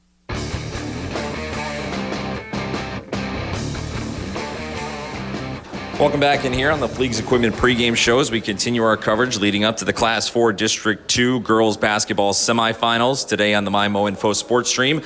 And with us now, the head coach of the North County Raiders, Zach McVeigh, as they're getting set to take on the Farmington Knights. And Coach, for you guys here down the stretch of the season and really throughout the course of the whole season, you guys have played some good basketball. Do you feel like your team is really starting to round into form? You guys are playing the best that you have all year long? I hope so. I think we've done what we needed to do. I think now tonight's just going to be about execution. Really, players are going to win these ball games and win championships. And so, as long as we're taking care of the basketball, I think we'll be all right. And, a lot of people, I think, were a little bit surprised when the seedings of this tournament came out that you guys finished in the 3 seed and Farmington took the 2 seed. Look, it could have gone either way. Granted, you guys split the series down the stretch or down the middle during the regular season. A little extra motivation for you guys, knowing that, hey, you guys won 19 ball games here to this point on the season. You feel like maybe you deserve that 2 seed? I don't think so. I think what you have to do is you have to kind of throw out regular complete records out the window, and you just really have to look at district opponents. At least that's my opinion, because if you're 20-5 on the year, but yet you're 0-5 against the district opponents, and then somebody else is 5-20 and they're 5-0, that 5-20 team should be a higher seed, and that's just my opinion. Yeah. So I think if you're the 2 and 3, you can really flip flop either or. But no, at this point, it's just about us playing. Well, and so you guys did split the 2 games against Farmington this year. First one was close, second one even closer at Farmington. But anything as you go back and look at that film that you think you'd be able to use in the games tonight? Well, we have to make sure we get back on defense. Defensive transitions, number one. We want to make sure that we try and contest all outside shots. We want to make sure that if they're going to drive to the basket, that we've got to make sure that we keep them in front of us. And really, I think at this point in the year, you just have to be physical. You have to take care of the basketball. The guards have to make sure that they're doing their their job offensively. If we can limit our turnovers, hopefully makes, I would love to shoot 60% plus on free throws. But, we are who we are when it comes to that point. But I think if we can knock some early free throws down early, that's going to give us confidence. But like I said, if we defend and rebound, I like our chances. And Farmington, a very fast team as well. So what are you guys going to try to do to slow them down? Well, we're going to try and stay in front of them as much as we can, and that's going to be a tough task. But you can also do that by making sure you take care of the basketball. If you limit run-out points, turnover points, fast break points, I think that's going to help us coming into the fourth quarter. And we'll wrap it up with this then, Coach. Before you guys here tonight, what will be your message as you guys get ready to head out on the court to your team? You're ready. You're a 19-win team playing for 20 wins, playing for a chance to play in a district title. You've been here, you've done that. You're ready. All right. Well, we appreciate your time, Coach. We're excited to get this one underway, man. All right. Well, we appreciate the coverage. Absolutely. That's Zach McVeigh, the head coach of the North County girls basketball team here on the Fleegs Equipment pregame show. We'll take a timeout. We'll be back in a moment. Hi, this is Brad Smith at Lucas Smith Chrysler Center, your local home of the no bull deal. The word local, you've heard the phrase shop local, buy local, but do you really think exactly what that means? When you shop here at Lucas Smith, you put your trust in the hands of all of my employees who also eat, play, work, live, and shop local. Jefferson County is their home too. Why drive for miles when you can buy what's right here in your backyard? All we ask at Lucas Smith Chrysler is to give us the chance to earn your business. Please shop local, and remember, Lucas Smith Chrysler Center in Festus. Hi, welcome to the UPS store. Yeah, I'd like to ship this package. Great, I can help you with that and every other ing. Did you just say every other ing? Printing, packing, copying, faxing, freighting, any ing your small business needs. Shredding. Yep. Mailboxing. Uh-huh. Notarizing? That too. Wow, that's really some ing. Now you're getting it. The UPS store. Every ing for small business. And of course, shipping. Hi, this is Jim, owner of the UPS store in Festus. See us now at our new location at 650 North Creek Drive next to Tiger Express Car Wash. Welcome back here on the Fleegs Equipment pregame show as we get set for our second girls basketball district semifinal from the Class 4 District 2 tournament. It's the Farmington Knights, the 2 seed, taking on the 3 seed, the North County Raiders. Should be a good one on tap here tonight. North County 12-12 on the season, 3-2 in MAAA play. North County 19-7 on the year, 2-3 in MAAA play. These two teams, they met twice so far this season. It was all the way back early on in the season in the DeSoto tournament that North County won by 10 points, 51-41. But then more recently at Farmington at the Black Knight Fieldhouse, it was the Knights coming out on top in that one. So anyone's guessing how this one will shake out here in a district tournament. Season's on the line. We'll see who comes out on top. It's going to be a lot of fun. Glad to have you here on the MyMo Info Sports Stream, as that'll do it on the Fleegs Equipment pregame show. And now we're going to get right into our starting lineups. Starting lineups brought to you by Presbyterian Manor. Presbyterian Manor, the way you want to live. First, for the 3 seed, the North County Raiders, they'll send out Emily Veach, Julia Christopher, Kaylee Winch, Lainey Calkins, and Ella Gant. So the 5 for the Raiders, Veach, Christopher, Kaylee Winch, Calkins, and Gant. And the 5 for the Farmington Knights, they'll send out Anna McKinney, Jade Roth, Skylar Sweeney, Grace Duncan, and Abigail Casamatis. So the 5 for the Knights, McKinney, Roth, Sweeney, Duncan, and Casamatis. Starting lineups brought to you by Presbyterian Manor. And now, we're a few moments away from tip-off. And tip-off, as always, is brought to you by New Era Bank. New Era Bank. It's easy to save your coins and change with New Era Bank's Roundup Savings. To see how easy it is, visit your local New Era Bank or go online at newerabank.com. New Era Bank, member FDIC. As I told you, these two teams have split the first 2 games that they squared off on the season. We'll see what the trilogy has in store here tonight with the season on the line from the Class 4 District 2 tournament. Quick check of the uniforms here. Uniform check is brought to you by Serenity Hospice Care. Serenity Hospice Care, peace of mind when it matters most. SerenityHospiceCare.org. North County and their road blues. Blue tops, blue bottoms. North County and the numbers on the front and back written in gold. Gold trim on the top and the bottom of the uniforms. That's it for North County. And for the Knights in their home white uniforms. White tops, white bottoms, black trim. Knights on the front and the numbers on the front and back written in black for Farmington. As the opening tip-off is won by Jade Roth and the Farmington Knights. And with that, We are underway from the Class 4 District 2 girls basketball tournament. It's the second semifinal of the night here on the MyMO Info Sports Stream. It's the 2 seed, Farmington, taking on the 3 seed, North County. Opening possession, working it around are the Farmington Knights, and losing the handle is McKinney, but Roth will recover on the wing far side. Farmington going from left to right on your electronic devices and laptops here in the first half. North County going from right to left. McKinney and Sweeney will play a little pitch and catch at the top of the arc as they try to set up the offense. Now McKinney drives and she gets bumped, and a whistle is blown, and a foul will result. It'll be a block, and it'll be on the senior, Julia Christopher. Don't want to get her in foul trouble early, but she'll pick up her first foul of the game with 45 seconds gone here in the first.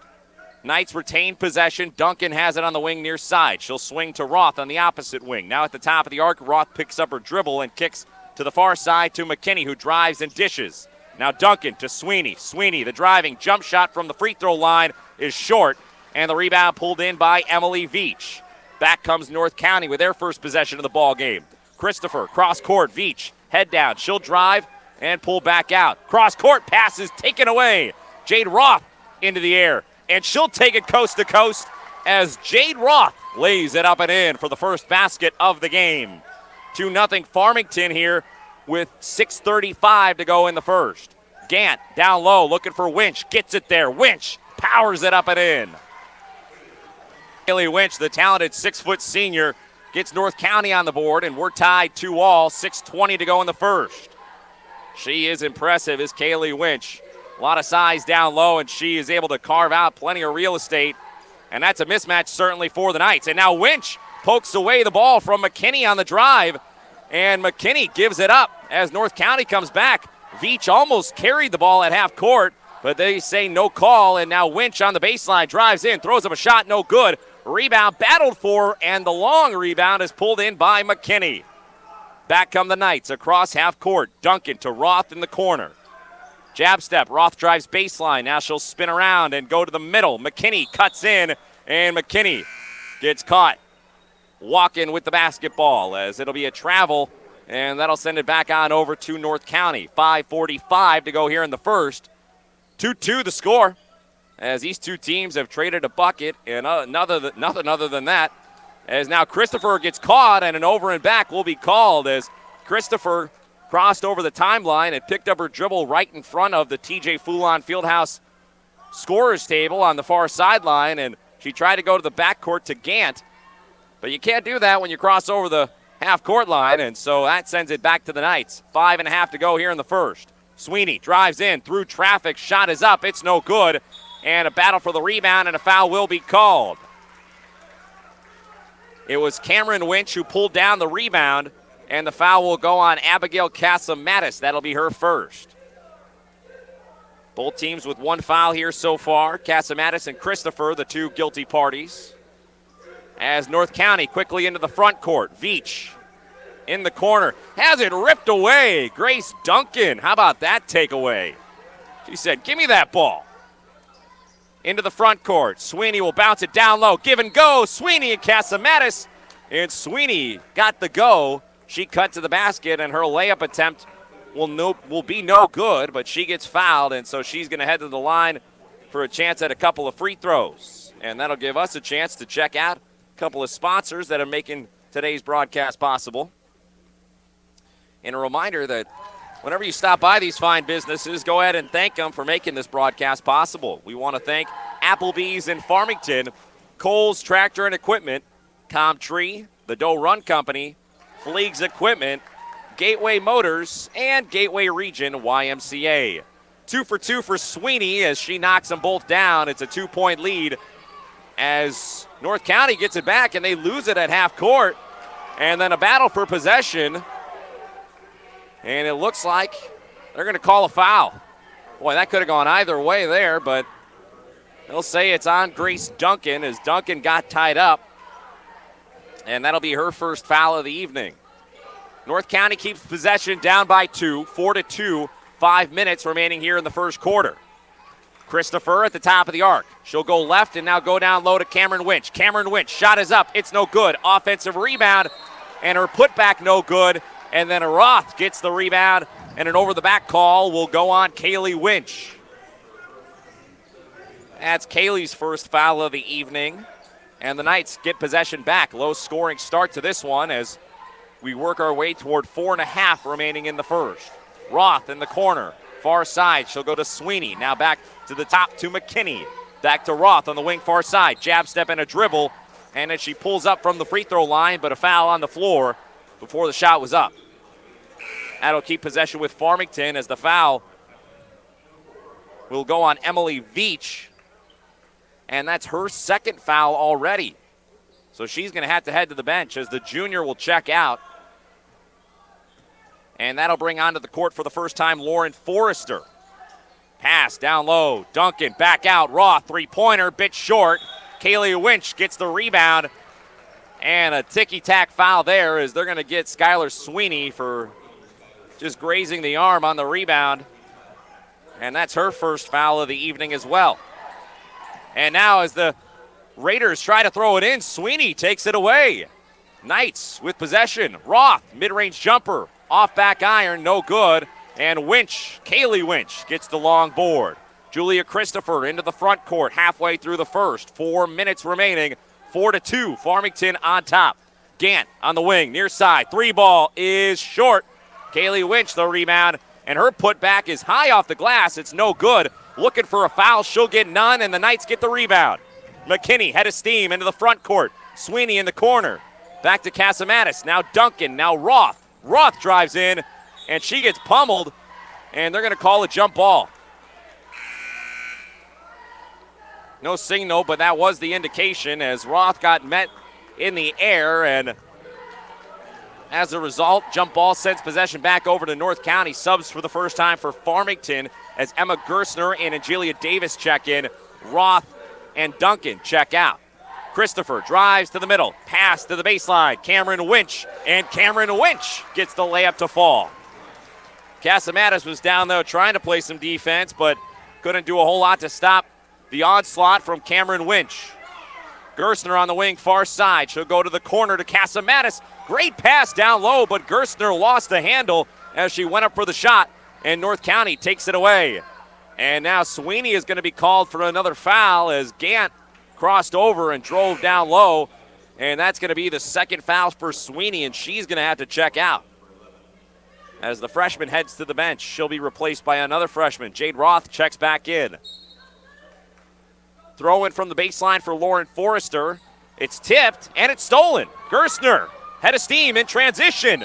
Hit hard, and she converts the layup, and she'll have an and one opportunity coming. Big time takeaway, and then Gersner, the sophomore, put her head down and attacked the basket and put it up and in through contact. How about that move right there? Emma Gersner gives her team a 2-point lead. Free throw up and in, naked three. She has three, and it's now a 7-4 lead for the Knights. 3 minutes remaining in the first quarter. Christopher will bring it across half court. Crossing over, looking down low. They go to Cameron Winch. Cameron Winch, a lot of contact, shot no good. Put back no good, gets another rebound, and finally on the third attempt, Cameron Winch puts it back up and in.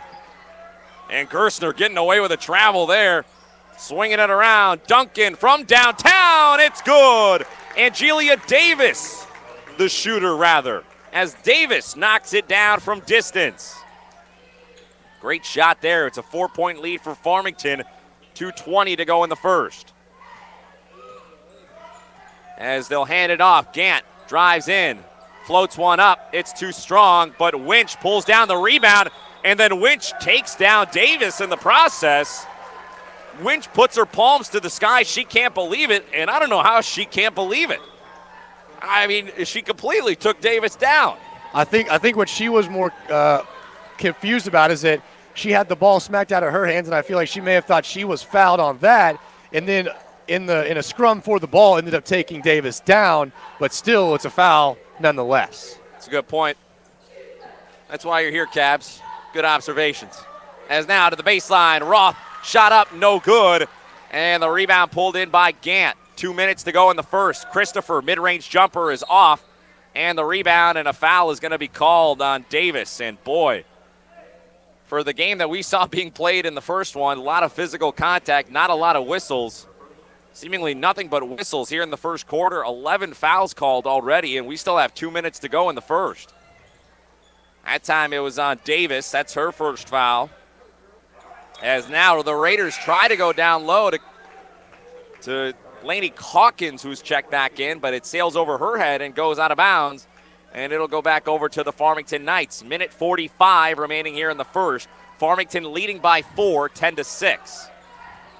McKinney across half court will bounce it off to Casamatis. Those two out there with Davis, Gerstner, and Roth. To the corner, Roth. Jab step, guarded closely by Kaylee Winch. It's Kaylee Winch, Calkins, Gant, Christopher, and Farr out there for the Raiders.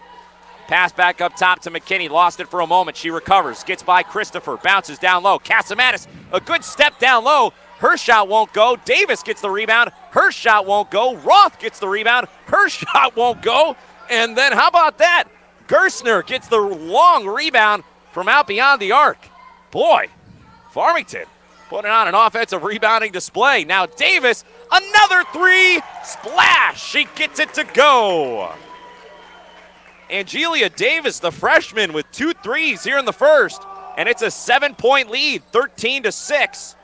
With 40 seconds remaining here in the first. Make it 45 as it's now with Gant. She'll swing it to Christopher. Christopher pounds the orange. One-handed shot pass down low right into the breadbasket as Kaylee Winch puts it right back up and in. Good connection there. And now it's a 5-point game, 13-8, 30 seconds to go in the first. Farmington on top. McKinney with the ball in her hands as they'll wait and try to take the final shot of the quarter. Gerstner on the wing far side. She drives in, and she passes off. Casamatis baseline jumper is too strong, and the Raiders get the rebound. Gant, pass up court, and a foul is going to be called as Casamatis will be charged, and that's going to be her second foul. Didn't see a whole lot there. It looked like Winch just kind of slowed up, and that's what created the contact rather than necessarily Casamatis taking her out, but either way, the men in stripes say it's a foul, and Casamatis heads to the bench, and Bree Speaker checks in for the first time. Farr catches it top of the arc. Gant, near side wing, three-pointer, it's too strong, and Kaylee Winch gets the rebound. Her putback no good, and Davis gets the rebound for the Knights as the horn sounds, and that means the end of 1 quarter of play. 13-8 the score. Farmington on top by 5 after 1. We'll take a timeout. When we come back, we'll resume action here for the second quarter from the Class 4 District 2 girls basketball semifinals here on the MyMo Info Sports Stream. In 1973, Comtree was established to meet a great need through opening a halfway house. The spark of meeting residents' needs continues to reignite in 2019. We've expanded our services to become the mental health safety net of Jefferson County while offering nationally recognized dental care and primary care. We invite you to join the Comtree family tree. Call 877-COMTREE or visit us online at comtree.org to schedule an appointment. Welcome to our family tree.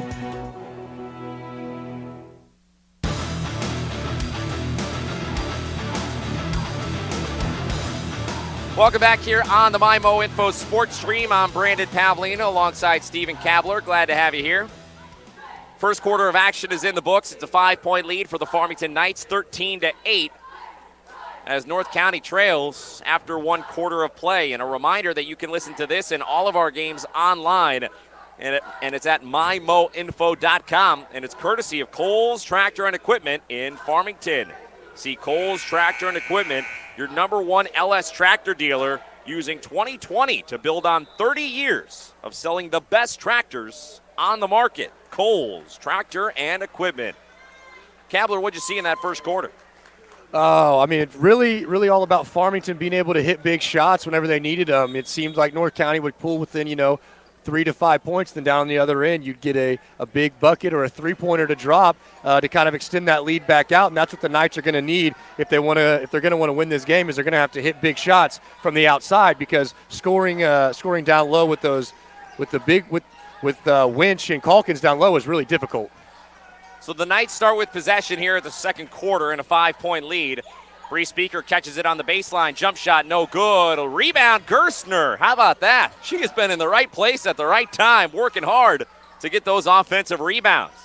Gerstner, top of the arc, drives in on Gant. Kicks out to McKinney. McKinney, hesitation. Bouncer to the baseline. It's kicked away, and bodies hit the deck, and they'll call out of bounds as I think Sweeney might have touched it when she was on the line, and that'll send it back over to North County. The 5 out there for the Knights. Gerstner, McKinney, Speaker, Davis, and Sweeney. The 5 for North County, Gant, Veach, Christopher, and the Winch sisters, Kaylee and Cameron. Those are your 5 to start out the second quarter of action. Down low, good find. Veach back out to Winch. Winch, the layup too strong. Cameron Winch, the offensive rebound, and her putback won't go as Davis gets the rebound. Tell you what, Farmington's going to have to box out a little better going forward because right now they're getting the benefit of North County missing quite a few easy looks on putback attempts. But I don't know that that'll be the case throughout the remainder of the game as a foul is called on the drive by McKinney. And we're into 1-and-1 territory already, folks. A minute 15 gone here in the second quarter. That's the 7th foul on the Raiders. That's the second foul. Well, if it's on Veach, that's her 3rd foul, actually, is waiting to see what they'll put up on the board there. But regardless, 1-and-1 coming, and McKinney will knock it down. I think they got Christopher for her 2nd foul on that one right there. So Christopher now with 2. You're right. That's what it says on the scoreboard. I was reading it backwards. You talk about dyslexia. I was reading number 2 had 3 fouls. Number 3 has 2 fouls. So Christopher, you're absolutely right. She is the one who was charged with the foul, her 2nd foul. First free throw was good as McKinney gets her first point of the contest. Second free throw, no good. Cameron Winch pulls down the rebound. Christopher stays out there on the court. A sub did come on as Jade Roth checked in. Davis still out there. To the corner. Christopher spots up a 3 and off glass but won't go. Rebound McKinney. Back come the Knights. McKinney in transition. Pulls up. Layup no good. Long rebound into the hands of Davis. And then Davis drives in and is fouled. Boy. A lot of contact going on that play. I just on a loose ball there, just seemed like everybody in blue was just swatting at the ball, and in their hands were making contact with a Knights player, and only 1 foul is able to be called per play. So, yeah, well, I think this referee crew wishes they could call more than 1 foul per play with the way that they've been blowing the whistle so far. But that's actually the 2nd foul now on Kaylee Winch. So Winch, Veach, and Christopher all with 2 fouls here in the first half. That could be a big factor going forward as Davis will knock down the first free throw. She leads all scorers with 7 points, and it's out to a 7-point lead. 1 more free throw coming. It's up and in. Make it 8 points for Davis and an 8-point lead. 16-8. Farmington on top over North County. 6:20 to go here in the second. Christopher on top of the Rebels logo. She'll bounce it off to Gant as they get it into the front court. Gant now will no-look pass back over to Gant. Now to the corner looking for Veach. They get it there. Back to Christopher on the wing. And she'll pull it to the top of the arc. 6 minutes to go now. North County trails by 8. Gant knifing in, floating one up. It's too strong. And pulling down the rebound is Grace Duncan. And she'll get it off to Hampton. Back to Duncan. To Roth in the corner. Back to Duncan near the free throw line. Head fake. She'll drive and kick to Sweeney. Sweeney drives in, floats up, and can't get it to go through the trees. It's a tough matchup for Skylar Sweeney to try to get into the lane against the height down low for this North County team. Deep 3 from Veach is too strong, and a fight for the rebound, and they're going to say it'll go on Jade Roth. And that's her first foul. And no, actually, oh yeah. First foul for Roth. And that's going to put the Raiders into the bonus, and Kaylee Winch will head to the free throw line. Her first attempt is up and in. Nothing but net on that one. First points in a long time there for the Raiders, and a big sigh of relief coming from that bench, knowing that they need to put some more points on the board in a quick fashion. Second one too strong. Jade Roth gets pummeled on the rebound attempt, but no call. Now she gets tripped. Down low, Casamatis has her shot rejected. Cameron Winch And now another foul. If you can believe it. And it's going to go on the Knights. It's going to go on Casamatis, and that's going to be her third foul. And it's always an adjustment period. You can't always – listen, we're a little bit higher up on the court. We can't see exactly what's going on down there. Coach Sansagra is pleading his case, but he'll find it's to no avail as, unfortunately, Casamatis will check out. Free throw up. Cameron Winch can't get it to go. And Kaylee Winch on the putback. She does get it to go. And she gets fouled. And she's going to head to the line for a chance at a couple of free throws, or at least a free throw, trying to make it a three-point play. And a bit of a tizzy here with all the fouls called, trying to keep track of everything. That one will go on Duncan. That's her second foul. 9 fouls for Farmington, 8 fouls for North County. 5:11 remaining in the first half. And now the extra free throw, the and one, no good. And the rebound was pulled down by Lauren Forrester, and she went back up. And Bree Speaker looked like she got all orange, but they'll say she caught a piece of the arm as well, and that'll send Forrester to the free throw line as she'll miss the front end. And we'll have a chance to thank a couple of sponsors here. Gilster Mary Lee, Hearing Care Partners, the Hillsborough R3 School District, Home Pools and Spas, and Jefferson College. 0 for 2 that time as back come the Knights. Roth down low, her shot no good. And the rebound pulled in by North County. A lot of contact there as well. 16-11 is the score. 4:50 remaining here in the first half of action. Farmington on top by 5. North County looking for answers. They go to the baseline to Forrester, and Forrester is going to be called for a travel. As she caught it down low and had her feet going a little bit there, and that's going to send it back on over to Farmington. 4:45 to go here in the first half as they bring it into the front court. It's Roth, Hampton, Duncan, Sweeney, and Speaker, the 5 for Farmington. And now a foul off the ball. And it's going to go on Grace Duncan, and that's her third foul as well. I mean, look, like I said, it's tough, man. You got to just adjust to what the referees are calling, and certainly here tonight, going to have to learn to play without using your hands too much. As now a turnover in the backcourt as Julia Christopher sends it out of bounds, intending it to head toward the direction of Kaylee Winch. And Winch just couldn't quite get to it, a little bit out of her reach. 4.5 to go here in the first half. 5-point game. Farmington on top, 16-11. Low-scoring game. The fouls have been the story of the first half. Roth will drive in, and she'll be fouled.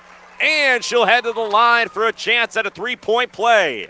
Converts the layup through traffic, gets it to go, and now a chance to extend the lead out even further for Farmington here in the first half. Nice looking take right there. Roth knocks down the free throw. She's now got 5, and it's an 8-point lead, 19-11. As we work our way toward the halfway point of the first half, Farmington applying a full court pressure. That's causing North County some problems, but they break it and get it to the front court. Gant, top of the arc, spots up a 3, and it's off. Roth pulls down the rebound. She'll get it to Hampton. Near side in the corner, it's Sweeney. Sweeney swinging it around. Davis lines up a 3. It's good! Angelia Davis, her third 3 of the first half. She's got 11. And it's an 11-point lead for Farmington, 22-11. Timeout called with 3:50 to go here in the second quarter. We'll take it too. How about that shot? Back in a moment here on the MyMO Info Sports Stream. This is Dr. Karen Melton at Hearing Care Partners. We hope you don't miss a single thing this sports season. Stop by for a free hearing screening so you'll hear every play and the person sitting right next to you. One of the best parts of the game is chatting with old friends and making new ones.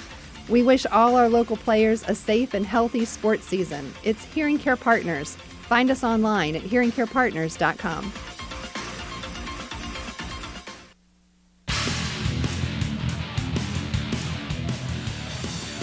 Welcome back here on the MyMo Info Sports Stream inside the Mineral Area College broadcast booth. Mineral Area College is your next step.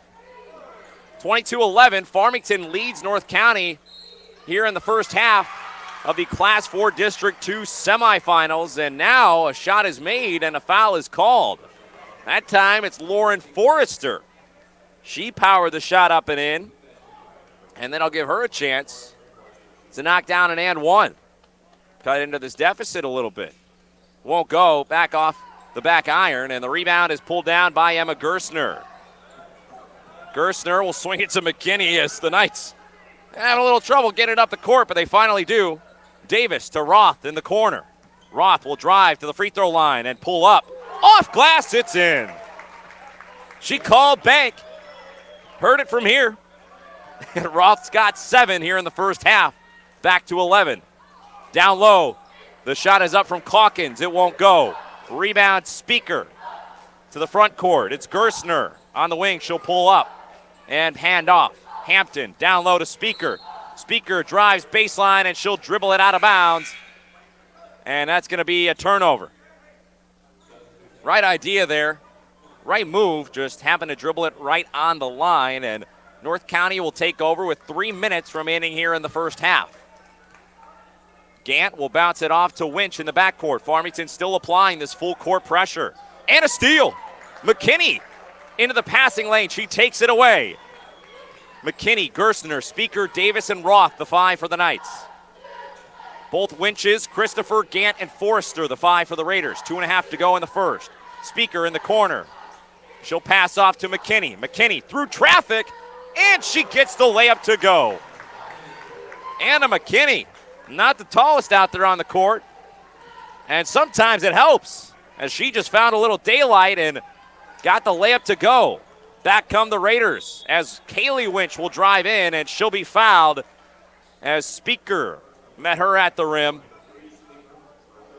And that'll be the 3rd foul on Bree Speaker, as these two teams continue to light up the scoreboard. And by that, they're lighting up the foul category. 10 for Farmington, 9 for North County, with still 2:10 remaining here in the first half. And a big difference so far in this game is the ability of the Farmington Knights to make their free throws when given the opportunity, and the Raiders not converting on many of their free throw opportunities. That's what has them down by 13 here in the first half, as Kaylee Winch missed the front end. She got the second to go. She's got 6 to lead all North County scorers. It's a 12-point game, 26-14, with 2 minutes remaining here in the first half. And now the pass tipped out of bounds as Farmington keeps possession. Roth will send it in from the sideline. Roth will go to Gerstner near half court as Gerstner will drive. She splits the defense. Oh, but she can't convert the layup. And now Gant swats the ball out of bounds. Had a chance to corral it in, but a volleyball spike almost there. And that'll send it to the near sideline as Farmington will throw it in. Minute 55 to go here in the first half. Knights leading by 12 over North County here in the Class 4 District 2 girls basketball semifinals. Gerstner gets the bouncer. Davis lines up another 3, and it's off. Rebound is punched out of bounds, and it looked like it was off Kaylee Winch from our angle. But they'll say it's off Jade Roth, and that'll send it back over to North County. Full court pressure from the Knights. Gant to Christopher. They get it across half court. Winch will bounce to Christopher to bounce to Gant. As now Gant on top of the Rebels logo. She'll pound the orange and look for some help. To the middle, they go to Ashley Thomas, who's in for the first time. Thomas can't handle it. She lost it, and it was knocked away by Farmington. And so North County will keep possession. It'll go to the baseline that they're shooting on, and it'll be sent in by Julie Farr. So it's Thomas, Farr, Christopher, Gant, and Kaylee Winch, the 5 for the Raiders, with a minute 20 remaining here in the first half. To the middle, Winch, pass out to Gant. Down low, Winch, her layup is good. She's carving out space. They're trying to get it down there, and that time they were able to do just that. Now back the other way, the pass is knocked away, and bodies hit the deck, and what's the call going to be? A foul or a jump ball? It'll be a foul. And that's going to go on Farr. That's her first foul. So that's the 10th team foul for North County. And with that, that'll put Gerstner on the line for 2 free throws and give us a chance to thank a couple of more sponsors. Minute 5 remaining in the first half as Gerstner knocks down the front end of the free throws. She's got 4 now. Want to thank Lucas Smith Chrysler, Midwest Sports Center, Mineral Area College, New Era Bank, Parkland Health Mart Pharmacy, and Patsy's Furniture.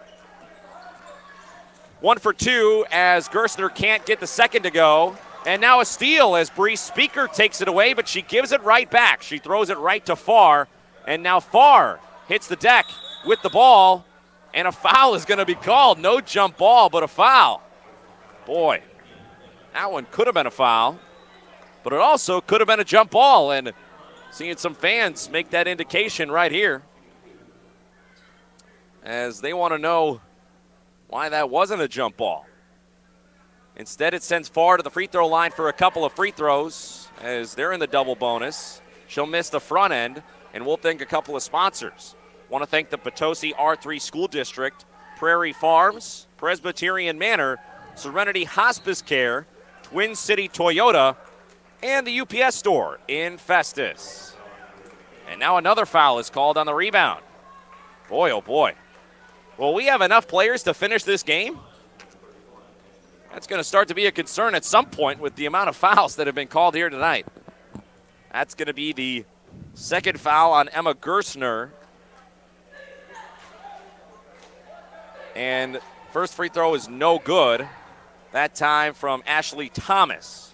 She's got one more coming. 45 seconds to go in the third. It's up and it's no good. And an excellent job to box out by Bree Speaker, but she taps it to the opposing team. And now who wants it? Bodies hit the deck. And of course, that means a foul is going to be called. There's a lot going on down there. Man, oh man. This has been a rambunctious first half for more than one reason. It's been physical. It's been up and down, but more than anything, it's been chock full of those little silver whistles. As Thomas at the stripe again, she'll miss the front end. And she'll have another one coming. 40 seconds to go here in the first half. 27-16. Farmington leading by 11 over North County here in the girls basketball Class 4 District 2 semifinals. Thomas, her second free throw is in, so she goes 1 for 2. And with 35 seconds, Farmington will bring it up. McKinney across half court is that they'll likely work their way to the final shot. McKinney, top of the arc, will swing it to Hampton. Hampton drives and hands off to Gerstner. Gerstner drives baseline, and guess what? She'll be fouled as she ran right into Ella Gant. And that's going to send Gerstner to the free throw line. We were talking about it, and I'm not sure that it's the case, but if you say number 45's name for the North County Raiders pretty quickly, kind of sounds like Elegant. Pretty cool name. It definitely does, and it's definitely an awesome name. It's a pretty cool name, if I do say so myself, as Gerstner will knock down both. She's got 6, and it's out to a 12-point lead. Christopher, her pass, stolen away. Hampton with the steal. Down low, Gerstner. And now her pass is stolen. Farr with the takeaway. Christopher now, 5 seconds to go. Full court heave, it's short. And it'll sail out of bounds, and with 1.7 seconds remaining in the first half, the Knights will get it back, leading by 12. Davis will send it in. A full court heave. They get it there. Gerstner to Hampton. Hampton can't get the shot off in time, and the horn sounds as we've hit halftime. Farmington on top 29-17 here at the break. As we'll take a timeout. When we come back, we'll bring you some first half statistics, some first half highlights, and we'll set the stage for half number 2. So all that coming up on the Midwest Sports Center halftime show. Stick around here on the MyMO Info Sports Stream. Whatever your educational goals are, you can achieve them at Jefferson College. With caring faculty, convenient locations, and award-winning academic programs, your future is Jefferson College's focus. To learn more, call 636-797-3000 or visit jeffco.edu for a complete list of degrees and programs. Enroll now. For higher education, for higher expectations, Jefferson College, Jefferson College, and you.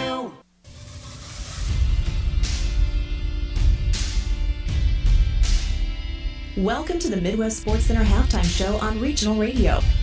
This is Josh Harris, the owner of Midwest Sports Center in Farmington. Remember, for all of your on-the-road, off-the-road, or on-the-water fun, come and see us, Midwest Sports Center in Farmington.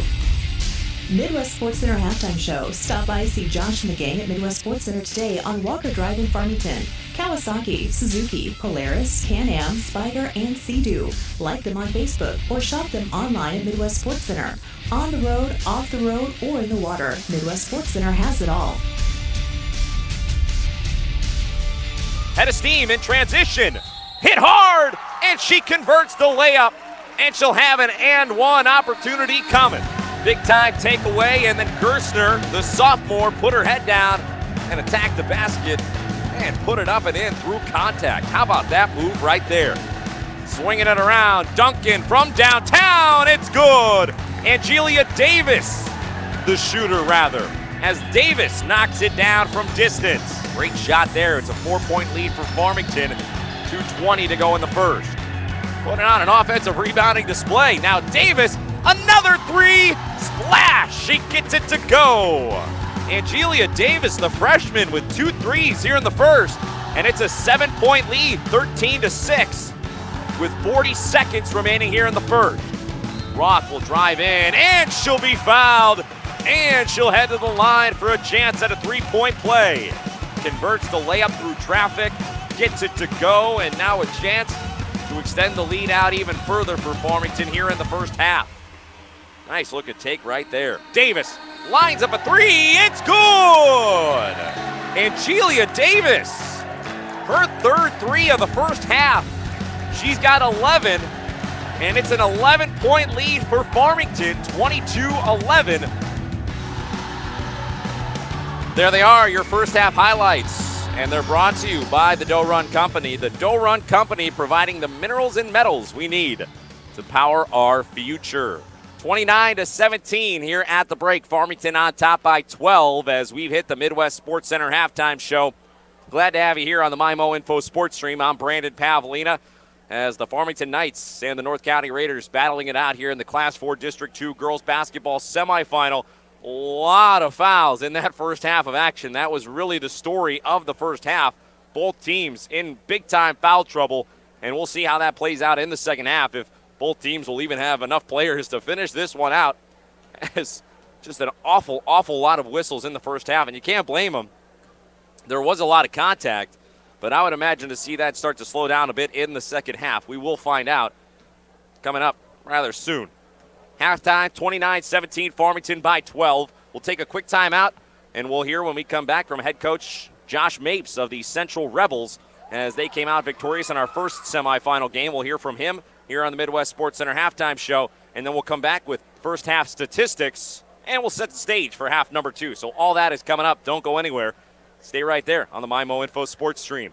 You can enjoy a hot tub year-round, but nothing beats slipping into a hot tub when it's chilly out. Hi, I'm Megan Osbar, manager of Home Pools and Spas in Leadington. When you invest in a hot tub, you're investing in relaxation and therapy for your family. We can get you and your family into a new hot tub, and we can service your existing hot tub. Any brand, model, or year. Find us online at homepoolsandspas.net and on the outer road just south of the Leadington exit.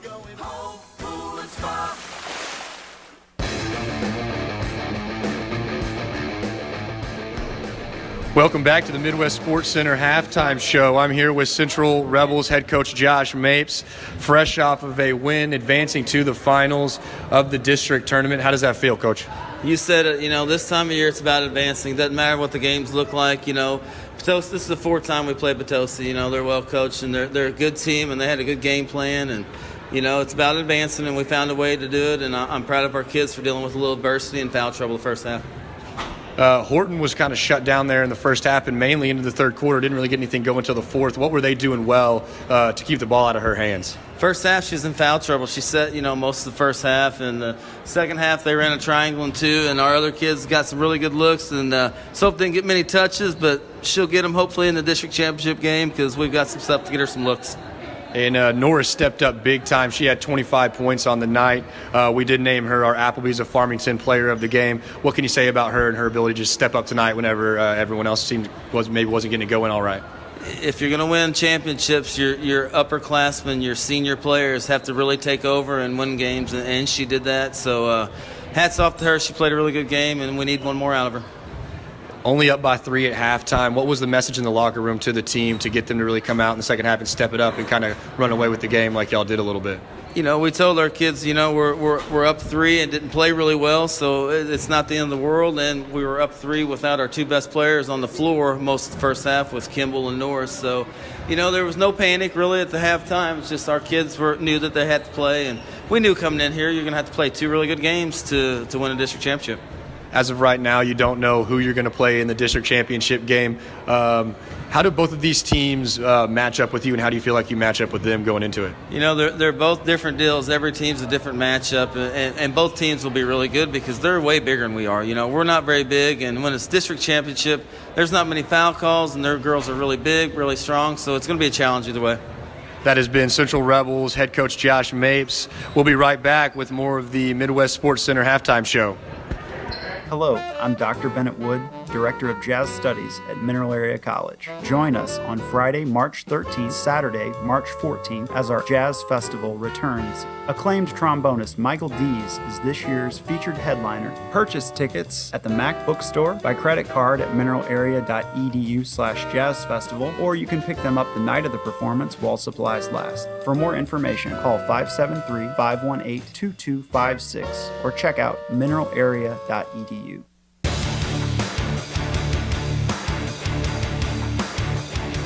Welcome back here on the Midwest Sports Center halftime show. I'm Brandon Pavlina alongside Stephen Kabler. Here on the MyMo Info Sports Stream, it's the Class 4 District 2 girls basketball semifinal, the second one of the evening. Central Rebels came out on top in the first game, so they await the winner of this one. And right now, Farmington leads by 12, 29-17. As we've got a couple of minutes remaining before we set the stage for half number 2, and that gives us just enough time to check out our first half statistics. For the Farmington Knights, they spread the scoring around pretty well as they had to rotate a lot of bodies in there to try to keep players out on the court for the second half. They were led in scoring by Angelia Davis. She poured in 3 3-pointers, knocked down a couple of free throws as well. She's got 11 after the first half of action. Jade Roth has 7. Emma Gerstner has 6. It's 3 points for Anna McKinney and 2 points for Skylar Sweeney. Those are your scores for the Farmington Knights. And on the other side for the North County Raiders, it's only been a one-woman show as Kaylee Winch has poured in 10 points to lead all scores for North County. Behind her, Cameron Winch with 4, Forrester with 2, and Thomas with 1. And I know Coach McVeigh at halftime, well, both coaches certainly needing to talk about trying to limit those fouls, but for North County, I would expect to see a little bit more aggressiveness from Julia Christopher and Ella Gant in the second half, because those are 2 of the elite players on this North County team, 2 really talented guards who just had a very quiet first half of action. And so we'll see if that's the plan in the second half. We'll take a 30-second timeout. When we come back, we'll resume action here on the MyMo Info Sports Stream, so don't go anywhere. Back in a moment here on Regional Radio. Hey, if you haven't been to Patsy's Furniture in Park Hills lately, then you haven't been to Patsy's Furniture. Man, the selection is as good now as it's ever been. And that's saying something. Seriously, stop by and say hi to Chris and Jamie. The first thing you'll notice is just how nice they are. They won't hard sell you at all. They'll just let you look around and offer you help when you need it. And we're talking about really nice furniture, too, from some of the best-known brand names in the business. Hey, maybe that's why Patsy's Furniture is my only stop when I do my furniture shopping. Patsy's Furniture, right off Highway 67 at the Parkway Drive exit. You'll love to shop at Patsy's.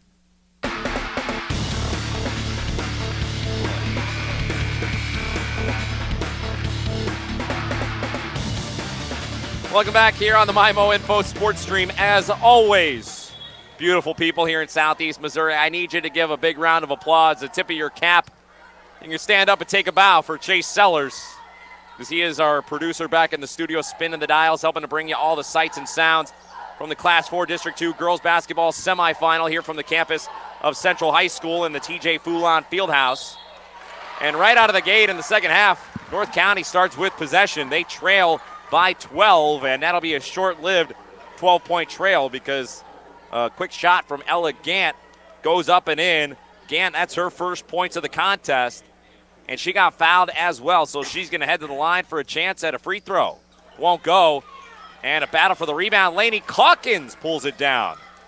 And now Christopher, top of the arc, swinging it around. Gant will be called for a travel. Caught her feet moving a little too quick there. Let's set the starters for half number 2 for the Farmington Knights. Roth, Sweeney, Casamatis, McKinney, and Duncan. That's the 5 for the Knights, and the 5 for the Raiders. Same 5 that started it out. Veach, Christopher, Kaylee Winch, Calkins, and Elegant. So those are your starters to kick off the second half. Farmington on top by 10, 29-19. McKinney drives and gets fouled. And stop me if you heard that before. As that time, the foul will go on Veach, and I believe that's her third foul. Indeed it is, and that'll send McKinney to the free throw line, and that'll give us a chance to thank a couple of sponsors for making today's broadcast possible. First free throw is up and in for McKinney. She's now got 4. Want to thank Applebee's in Farmington, Coles Tractor and Equipment, Comtree, the Doe Run Company, Fleegs Equipment, Gateway Motors, and Gateway Region YMCA.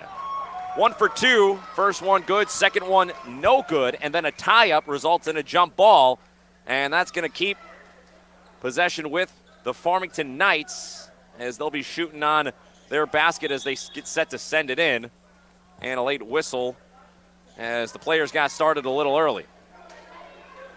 Casamatis breaks open for a moment, and now McKinney needs some help, and she'll go to Duncan on the wing far side. Farmington now going from right to left on your electronic devices and laptops.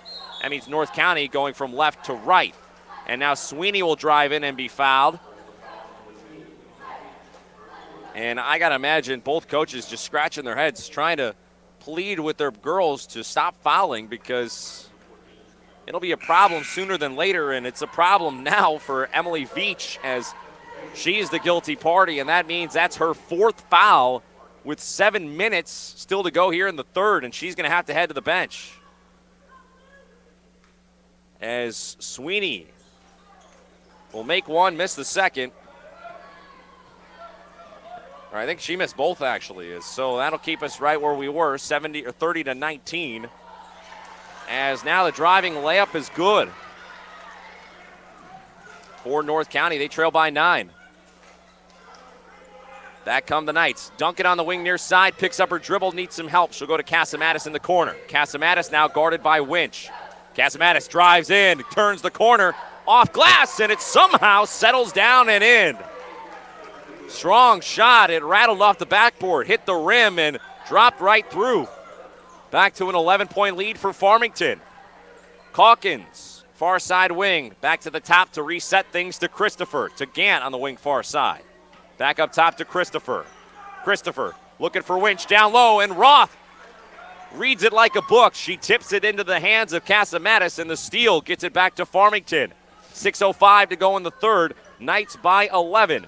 Sweeney, head fake, drives in, kicks out. McKinney now drives, bounces off, and a foul is going to be called. And the foul will go on Julia Christopher. That's her 3rd foul.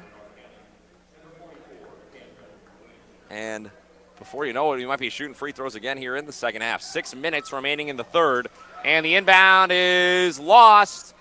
Players hitting the deck. Roth comes up with it, and she gets it to Casamatis. Wow, what effort. Casamatis drives in, bounces off. Duncan to the baseline, to Casamatis. Great feed, and Casamatis gets the layup to go. Casamatis, that's her first points of the contest, and a big shot right there. And now the ball is set out of bounds. Who's it going to be off of? As they'll say it's off of North County, so Farmington keeps possession. As the inbound pass to Duncan down low, can't convert, gets her own rebound. The hook shot is in. If at first you don't succeed, try again. And the freshman Grace Duncan, she converts after missing the first one. Got the second to go, and now it's a 15-point lead for Farmington. Mid-range shot from Paris Larkin is no good. Rebound, and then another shot from Larkin, no good. And now Casamatis pulls it down. 5 minutes to go in the third. To Sweeney on the baseline, head fake and a kick out. McKinney as they work it around the arc. Roth in the corner, she drives. Good pass to Casamatis, and Casamatis rises up, and she is fouled. That'll send her to the free throw line. And Kabler, what do the Raiders need to start doing a little bit more of here, as they have just been stymied offensively? Well, what they need to get going is they need to get their bigs in a rhythm, in a flow necessarily, down on the block, instead of just trying to push up and down the floor and get them out in transition. Slow it down, set up some offense, and then let them start making buckets. Because right now the only time they're getting the ball is on offensive rebounds down on the block, and then they're putting up contested bunnies that they're just not falling. So what they need to do is they need to get in a half court rhythm and get some easy buckets for their bigs down low and see if they can get that rolling. Timeout is called. We'll take it too. Timeouts are brought to you by Patsy's Furniture. You'll love to shop at Patsy's in Park Hills. Back in 30 seconds here on the MyMo Info Sports Stream.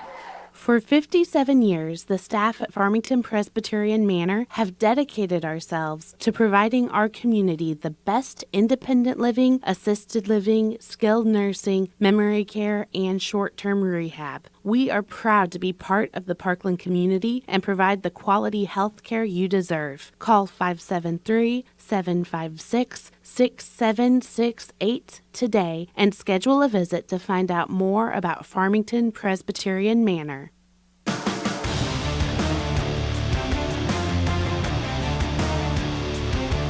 Welcome back in here on the MyMo Info Sports Stream. It's a 17-point lead for Farmington, 38-21, as we resume action here in the third. Trying to get it down low to Cameron Winch. It's a bit too tall. Kaylee Winch gets the long rebound. She'll swing it across to Julie Farr, who will send it up top to Ella Gant. 4:25 to go in the third. North County looking for some answers on the offensive end. To the middle, Winch. Down low to Cameron Winch. And her layup is no good. Rebound, put back, no good. And then another shot is no good. And a foul is called. Looks like it'll be on the shot, and you can see the frustration starting to mount for both Winches, Kaylee and Cameron. They've had a lot of attempts underneath the basket, whether it's been on layup attempts, putback attempts, but they're just having a hard time getting the ball in the hole from close range here tonight, and that's always really frustrating. Yeah, and you see Kaylee Winch, the senior, go up to her younger sister, Cameron, and high-five her and say, calm down, it's going to be good. You just got to start making those and we'll be okay. Good leadership there from the senior, but also an older sister. Of course, that's what you want to see. As the Raiders work it around and it's punched out of bounds, Duncan touched it last. Speaker checked back in. Casamatis is out, so the five for the Knights. Davis, Sweeney, McKinney, Speaker, and Gerstner. That's the five for the Knights, and the five for the Raiders. It's Gant, Farr, both Winches, and Larkin. 4 minutes, halfway through the third. Now a steal. Farr gives it up right to Gerstner. McKinney will drive, and an offensive foul call. As Casamatis actually picked up her fourth foul last time out. That's why she is onto the bench. That time the foul will go on McKinney, and that's only her first foul. She's one of the lucky ones. As the ball sails out of bounds, North County will turn it over as they're just having a hard time getting anything going on the offensive end. And that kind of spells the story right there as they try to get it up court, but it sailed out of bounds. And now some wholesale subs coming on for the Knights. Hampton comes in, Davis checks in. Davis led all scorers in the first half. Those two out there with Gerstner, Speaker, and Sweeney. And now a timeout as Rusty wants to talk it over with his players. We'll take it with him. Timeouts are brought to you by Patsy's Furniture. You'll love to shop at Patsy's in Park Hills. Back in 30 seconds here on the MyMo Info Sports Stream. There's no need to be scared of flu season. Just say boo to the flu and head over to Parkland Health Mart Pharmacy for your flu shot. It's the perfect way to protect you and your family, and no appointment is necessary. Just pop in when you have time, and we will have you on your way in just a few minutes. Cash prices are available, or we're happy to bill your insurance. We know you have better things to do than be stuck at home with a nasty case of the flu. Come see us at Parkland Health Mart Pharmacy in Deloge, Fredericktown, Ironton, and Farmington.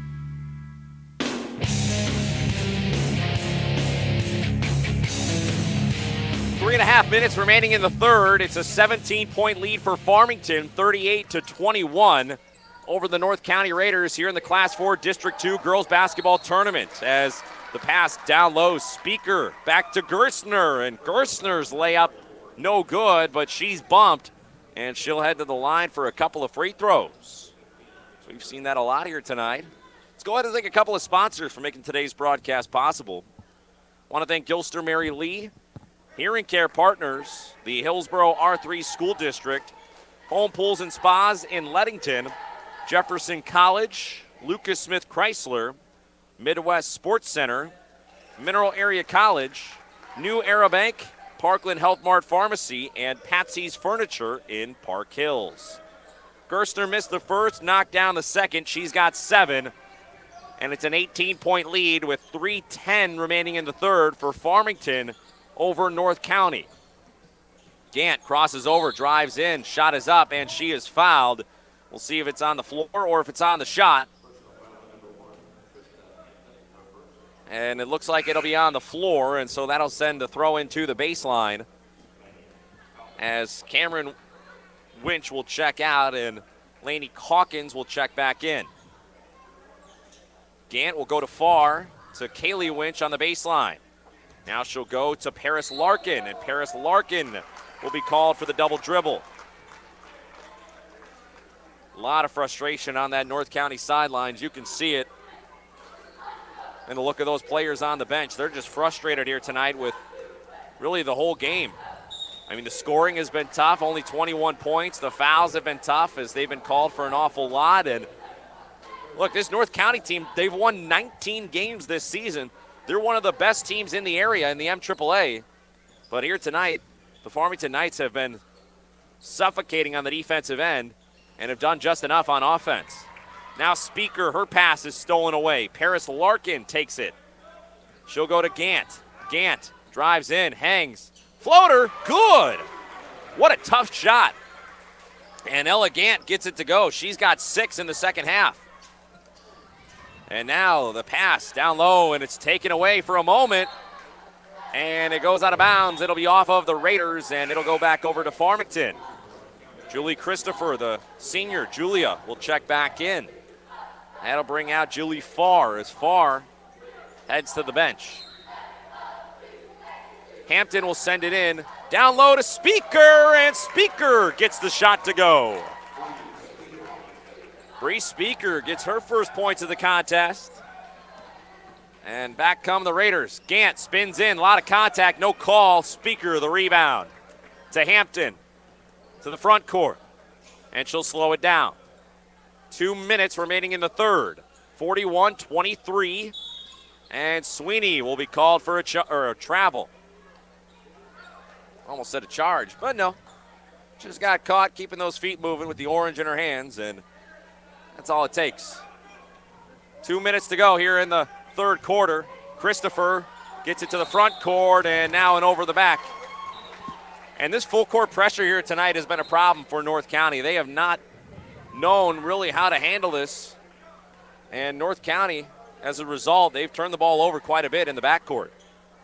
Yeah, they have, and that's really just the start, just kind of the beginning of the story that has been this performance here for the Raiders tonight. But still a lot of time, can turn it around. Davis down low gets the pass, but her layup is no good. And then Gant can't pull in the rebound, and it sails out of bounds. And it'll go to the baseline as they'll send it in. It'll be Trista Hampton and Farmington with an 18-point lead, 41-23, with A minute and a half to go in the third, and a steal right into the hands of Lainey Calkins. Gant will bring it up. Going to need a flurry here late in this third quarter to try to cut it into that margin. Down low, Kaylee Winch. Winch, the layup. The up and under is good. Nice move there. She's got some great feet and footwork down low underneath the basket, and she showed it off right there. Now to the middle, Davis gets taken down hard as she hits the hardwood, and it'll be on the floor, but that's going to be the 17th foul for North County, so that'll put Davis at the free throw line.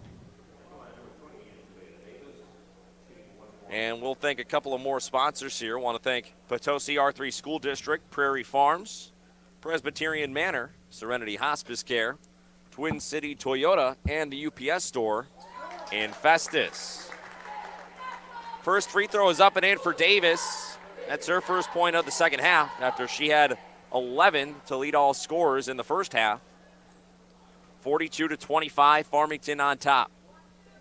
Make it 43 as Davis goes 2 for 2. And it's now an 18-point game with a minute remaining here in the third. Still the full court pressure being applied by Farmington. And now North County gets it into the front court. Gant to Kaylee Winch, to Christopher on the wing near side. Cross court, she'll go to Gant. Gant now looking down low for Calkins, and she can't handle it. It's poked away, and Speaker gets the steal. 40 seconds to go now here in the third quarter, and Farmington will slow it down. And now turning on the Jets is Hampton. Hampton all the way to the rim. Rusty was saying no, no, no, yes, yes, yes, as she was supposed to slow it down, but she found some room and cut right to the rim for the easy layup at the end of the third quarter. How about that play right there? Well, you know, you're happy. You got an 18-point lead at that point. Happy to let the clock run down, but whenever you're able to make a good cut and get into the lane wide open for 2 points, you're going to take that every time. That was good stuff. That's great awareness from the sophomore Trista Hampton, who I'm sure was being told, slow it down, but she saw the daylight, and credit to her, she took it, turned on the Jets, and got right to the rim for an easy layup. Heck of an effort there. And now it's Lainey Calkins at the free throw line after she was fouled hard on a shot attempt. Her first one was up and in. One more coming here. It's up. It's off back iron. It's no good. Rebound pulled down by Davis, and now a foul is going to be called. And that'll put Davis back at the free throw line with 16 seconds remaining here in the third. 45-26, Farmington on top by 19 with 1 quarter to play, and Farmington shooting free throws the rest of the way. And two fouls by North County away from shooting 2 free throws the rest of the way. Davis now from the charity stripe. She's knocked down a handful here so far. First one's up and in, and she stays perfect. 5 for 5. And now a big ovation as the sophomore Courtney Swink is going to check into the game, as Bree Speaker will check out. Swink, Sweeney, Gerstner, Davis, and Hampton, the 5 for the Knights. Gant, Christopher, Calkins, Kaylee Winch, and Paris Larkin, the 5 for North County. One more free throw coming from Davis, who's had herself a great game so far. That one's up and in. Looked like it was a little bit too strong, but she's getting them to go tonight. She's got 15 points, and with 15 seconds to go in the third, it's a 21-point game. North County to the front court. Christopher from downtown. She gets it to fall. They're going to need more of that coming up here in the fourth quarter if they're going to try and cut into this lead. By my count, that's Julia Christopher's first points of the contest. And as you said, they're going to need more in the fourth quarter, chasing 18. 47-29 is the score. Farmington leading by 18 as we head to the fourth quarter. We'll take a timeout here on the MyMO Info Sports Stream. When we come back, we'll get set for the start of the fourth quarter. So don't go anywhere. Keep it tuned right there. Dear Wallet, Toyota President's Day is on. Load up on style and heat up the streets in the oh-so-sleek Camry, and prepare to indulge your sporty side. Load up on comfort and quality family time in the roomy Highlander with tons of tech and seating for up to 8.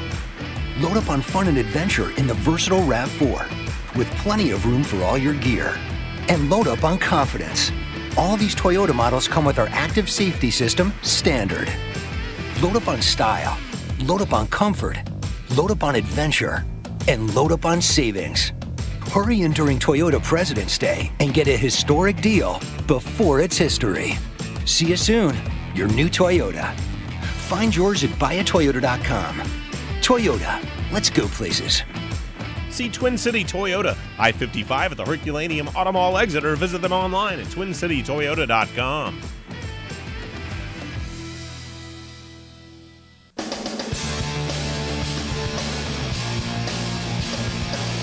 We're back here on the MyMo Info. I almost put the wrong letter at the front of the sports stream. The MyMo Info sports stream on MyMoInfo.com. I'm Brandon Pavlina here alongside Stephen Kabler. Fourth quarter of action getting underway in the Class 4 District 2 girls basketball semifinal. It's Farmington leading 47-29 over North County. And the first possession went to North County, and Calkins caught the ball down low on an offensive rebound after a missed three. I believe it was Julia Christopher. Her first free throw attempt was no good. Second free throw, no good as well. And a long rebound pulled in by Emily Veach. And Veach has been one of those players who has been visibly and perhaps understandably frustrated throughout the course of the game. She has been in foul trouble from almost the outset. And the junior certainly wants to be out there helping out. And so you can understand her frustration in that regard. As now a pass down low by Farmington, it goes out of bounds, and much to the chagrin of the Farmington fans, it'll go back to North County as they get it back. Gann almost gets away with a carry there in the backcourt. And now the Raiders try to get it up, and they'll send it out of bounds as another turnover, and that's been a part of the story tonight, Kabler. It's been a hard time for this Raiders group to keep possession of the basketball, and you got to credit Farmington's pressure in the backcourt. They have done an excellent job pressuring the basketball on the full court press. Well, yeah, you said it. You said it right there. It's really been the defense of Farmington that's been suffocating. It's causing these turnovers, as well as collapsing down after a shot goes up and not allowing the bigs of North County to get easy putback buckets, and that's really been the difference here in this game. So Davis drove in and was fouled. It wasn't on the shot, but 9 team fouls already for North County. 45 seconds gone in the fourth, and we're going to see an awful lot of this here down the stretch as Davis stays perfect at the line. She's got 5 free throws all made in the second half, and she's got 16 points overall, trying to be our Applebee's of Farmington player of the game. She's been great from the free throw line, and not only that, she added 3 big three-pointers in the first half. Make it another one. Knocks down both free throws.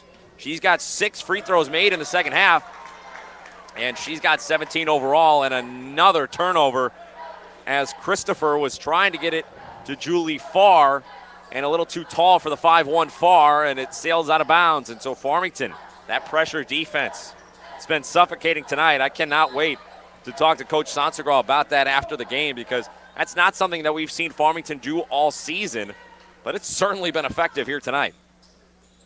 The Knights get it in to Anna McKinney. It's McKinney, Gerstner, Davis, Duncan, and Roth.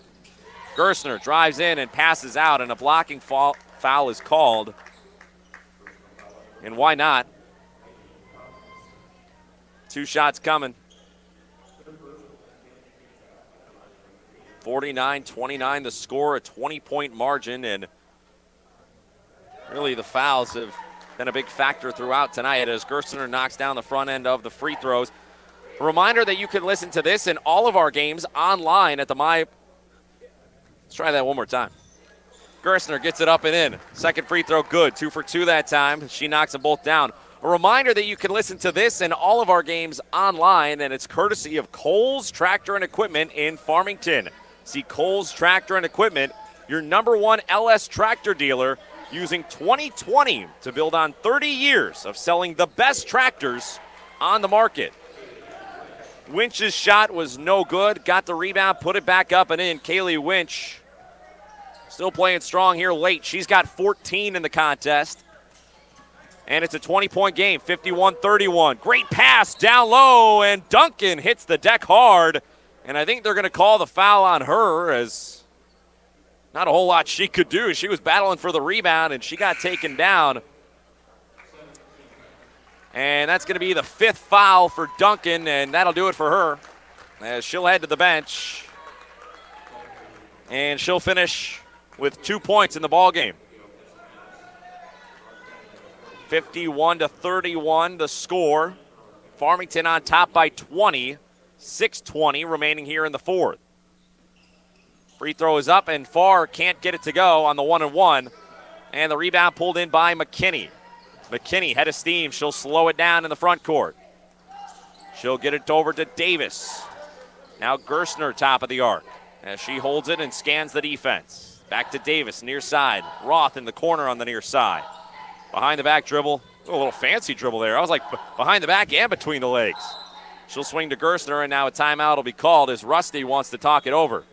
We'll take it with him. Timeouts are brought to you by Patsy's Furniture. You'll love to shop at Patsy's in Park Hills. Back in a moment here on the MyMo Info Sports Stream. When it's all said and done, what really matters? For Serenity Hospice Care patient Jack, hospice isn't about giving up. It's not about the end. It's about right now. It's about spending precious time with the people we love. Come on, Grandpa. And the little moments that create lasting memories. It's focusing on what's important to you and remembering life is beautiful in all stages.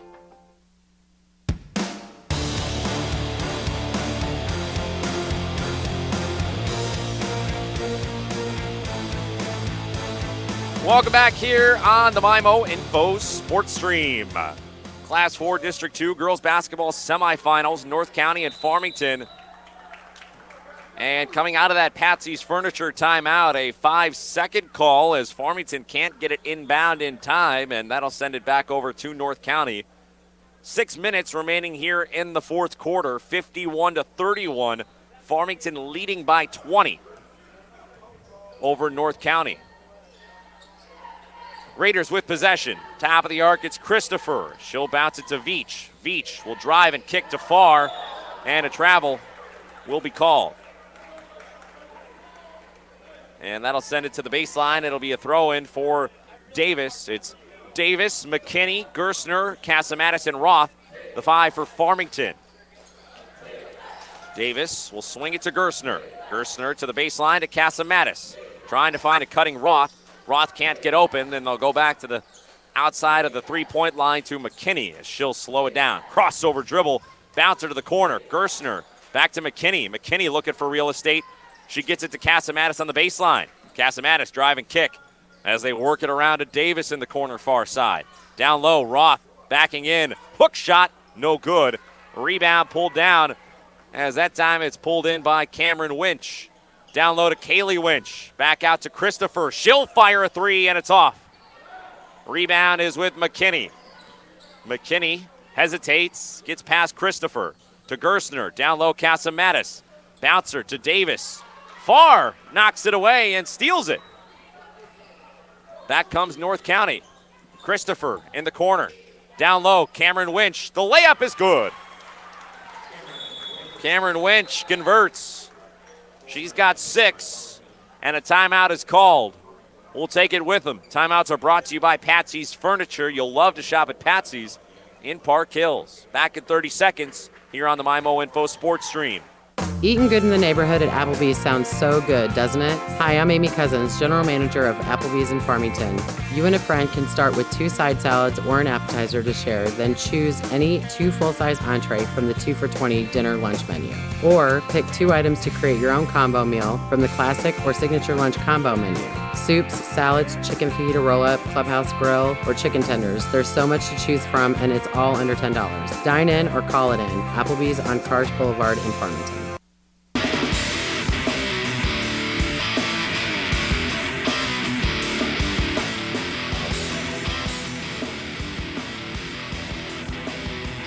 Welcome back here on the MyMo Info Sports Stream. I'm Brandon Pavlina. Glad to have you here. Timeouts, as always, are brought to you by Patsy's Furniture. You'll love to shop at Patsy's in Park Hills. Coming out of that timeout, take a check of the Parkland Health Mart Pharmacy scoreboard. Parkland Health Mart Pharmacy committed to improving the health of their patients and positively impacting the communities they serve. 51-33 the score. Farmington on top by 18 with 4:35 to go here in the fourth quarter. And what a game it's been. I mean, a lot of fouls throughout the course of the game, but Farmington has done an excellent job. I think perhaps the bigger story is the defense of the Farmington Knights and what they've been able to do as far as applying pressure in the backcourt and really causing some problems for North County. Is a lot of turnovers today by North County, and I think a big reason for that has been that pressure defense really for the length of the court all night long. Yeah, it's been swarming with the full court pressure, and it's really gotten into the heads of the Raiders. They're just trying to go a little bit too quickly, trying to break the press fast instead of methodically taking their time and passing the ball around and making good crisp passes. They're getting ahead of themselves and throwing it away. 4.5 to go here in the fourth quarter. 51-33. Farmington on top and with possession, as Davis will look for Roth on the wing, and it's punched away as Kaylee Winch sent it out of bounds. It's McKinney, Sweeney, Roth, Davis, and Casamatis. Inbound to Sweeney. She knifes in, and the layup won't go. Sweeney has been on fire lately, but she has had a quiet night tonight. Only 2 points for the freshman, and now driving in and throwing up a shot is Kaylee Winch. No, actually, it was Cameron Winch. Shot won't go, and she'll head to the line for a chance at a couple of free throws. And Casamatis will foul out of the game, as that's her fifth. So Casamatis and Duncan have both fouled out of the game. And that'll bring Bree Speaker back out onto the court. Cameron Winch, first free throw attempt is up and short. It's off the front of the rim and no good. That's been another story of the game. Missed free throws. North County unable to convert really throughout the course of this game. And that always can be a pitfall if you can't convert those. And speaking of, Cameron goes 0 for 2. Halfway through the fourth, 51-33, Farmington by 18. Sweeney to McKinney. And McKinney puts it down, drives in, bounces to Speaker. Speaker, the short jumper, won't go. And now Davis barrels inside and sent bodies to the deck as she went in. Just bulldozing people, and a foul will be called. And that's going to send North County to the free throw line.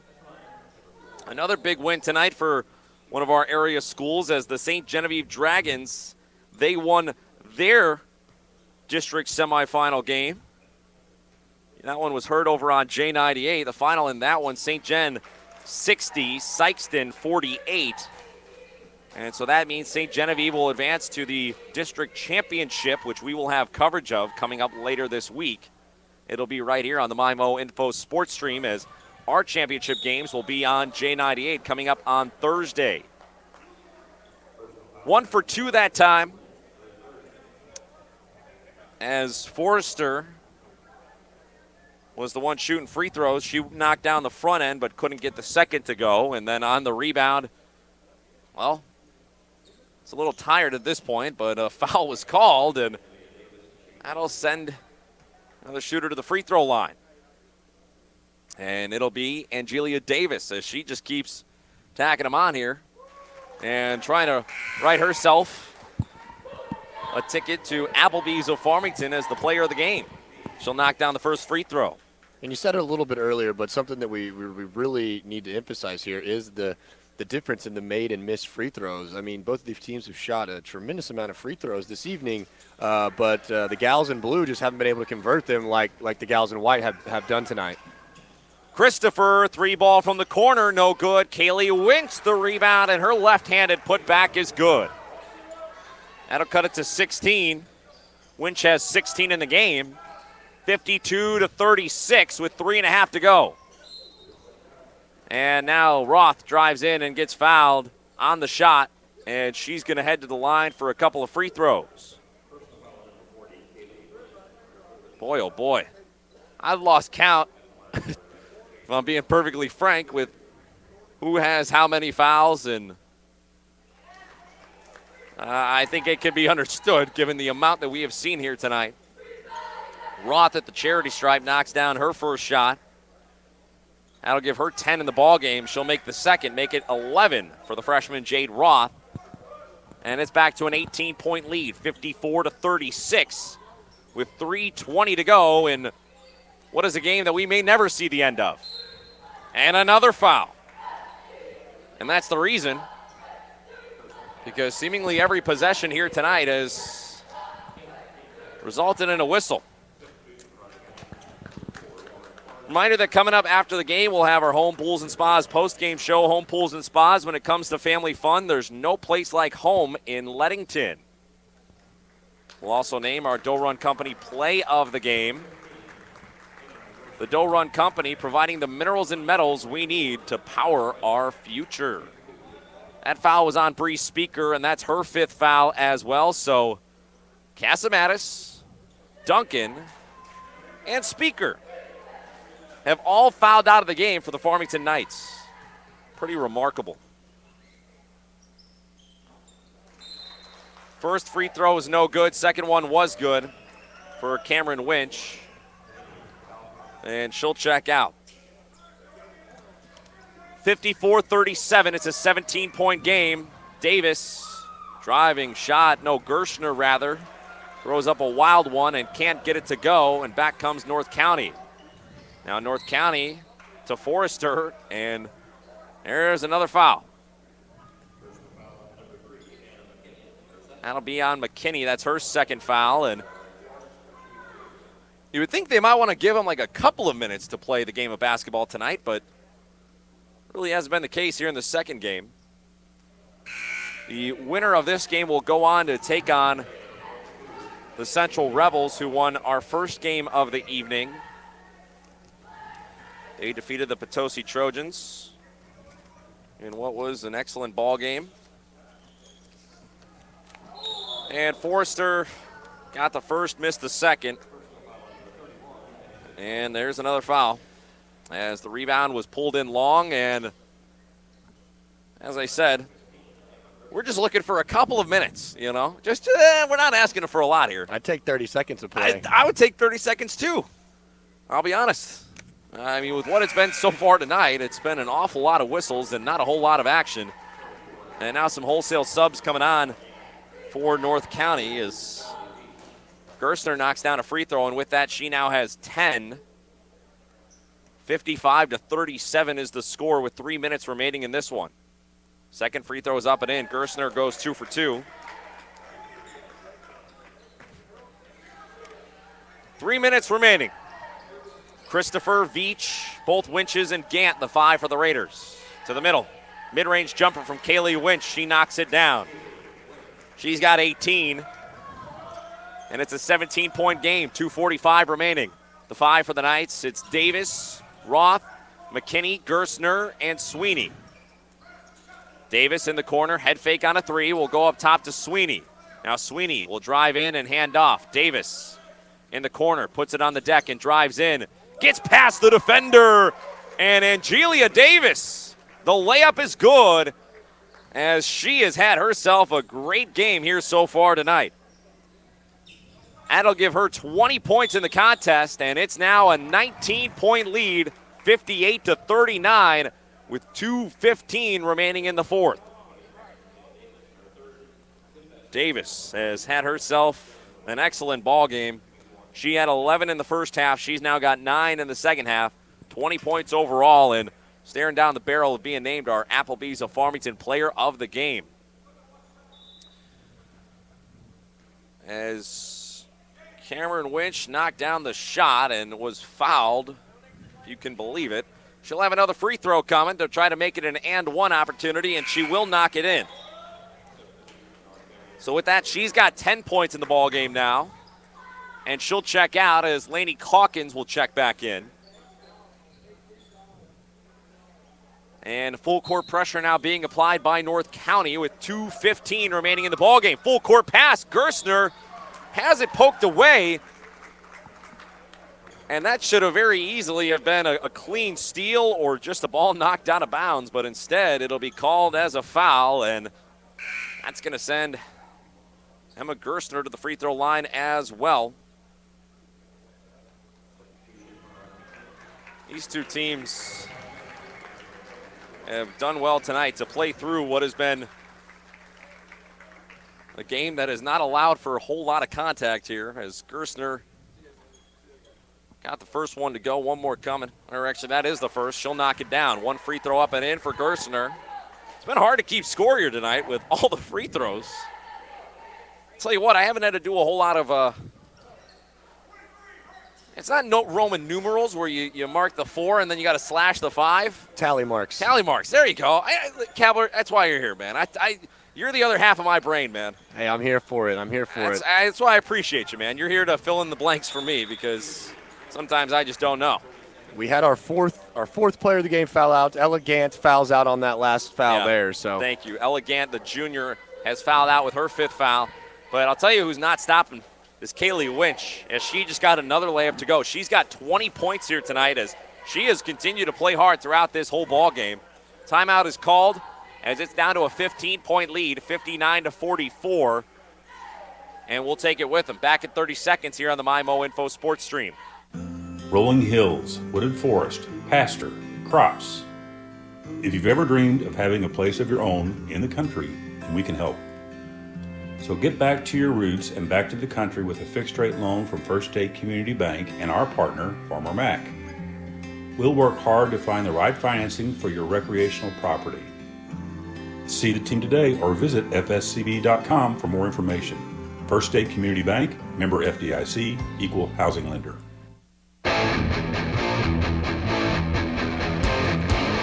Well, perhaps mercifully, we're in the final 2 minutes of the ball game.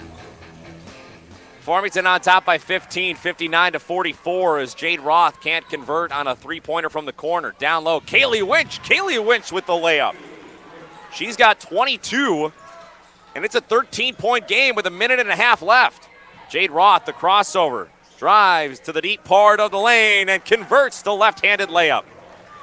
Jade Roth has been a fun player to watch all year long. She's got 13 now in the ball game, and it's back to 15. Minute 20 remaining in the contest. Julia Christopher, the runner, won't go.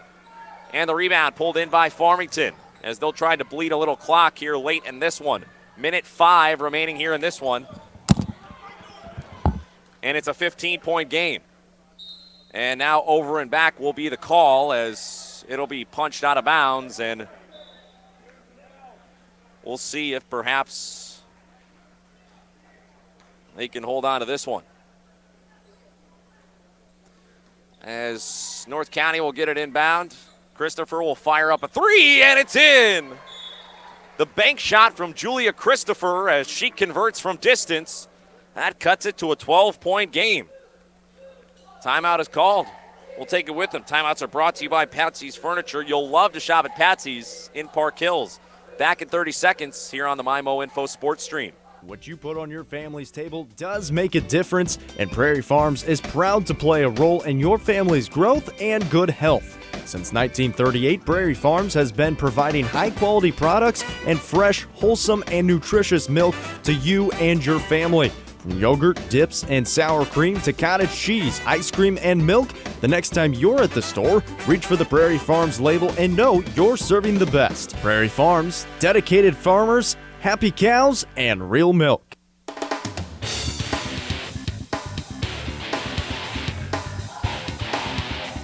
Welcome back here on the MyMo Info Sports Stream. A reminder that we will be back out here tomorrow for the boys' side of the MAAA Conference Tournament, or for the Class 4 District 2 Tournament. It'll be the boys hitting the court tomorrow, and an offensive foul is called as they inbound to Cameron Winch. And Cameron Winch not happy with that one. And it'll say with the Farmington Knights, 48 seconds remaining here in the ball game. Inbound goes to Roth. Roth gets past the defender, and a carry is going to be called. We've been lucky to have a handful of plays in succession tonight, seemingly a lot of whistles. Wonder what Matt King's thinking over there. He's got to be thinking the same thing that we are. Great reporter here in the area. And now the shot no good. And the rebound pulled in by Farmington. Most of the fans have emptied out as I think they've had enough of this one. 12-point game, 61-49. 35 seconds to go here. Down low, Davis now up top. Sweeney cuts. Ball will be handed off to McKinney instead. McKinney tries to turn the corner, and now she'll pull it back out. 23 seconds as the clock winds.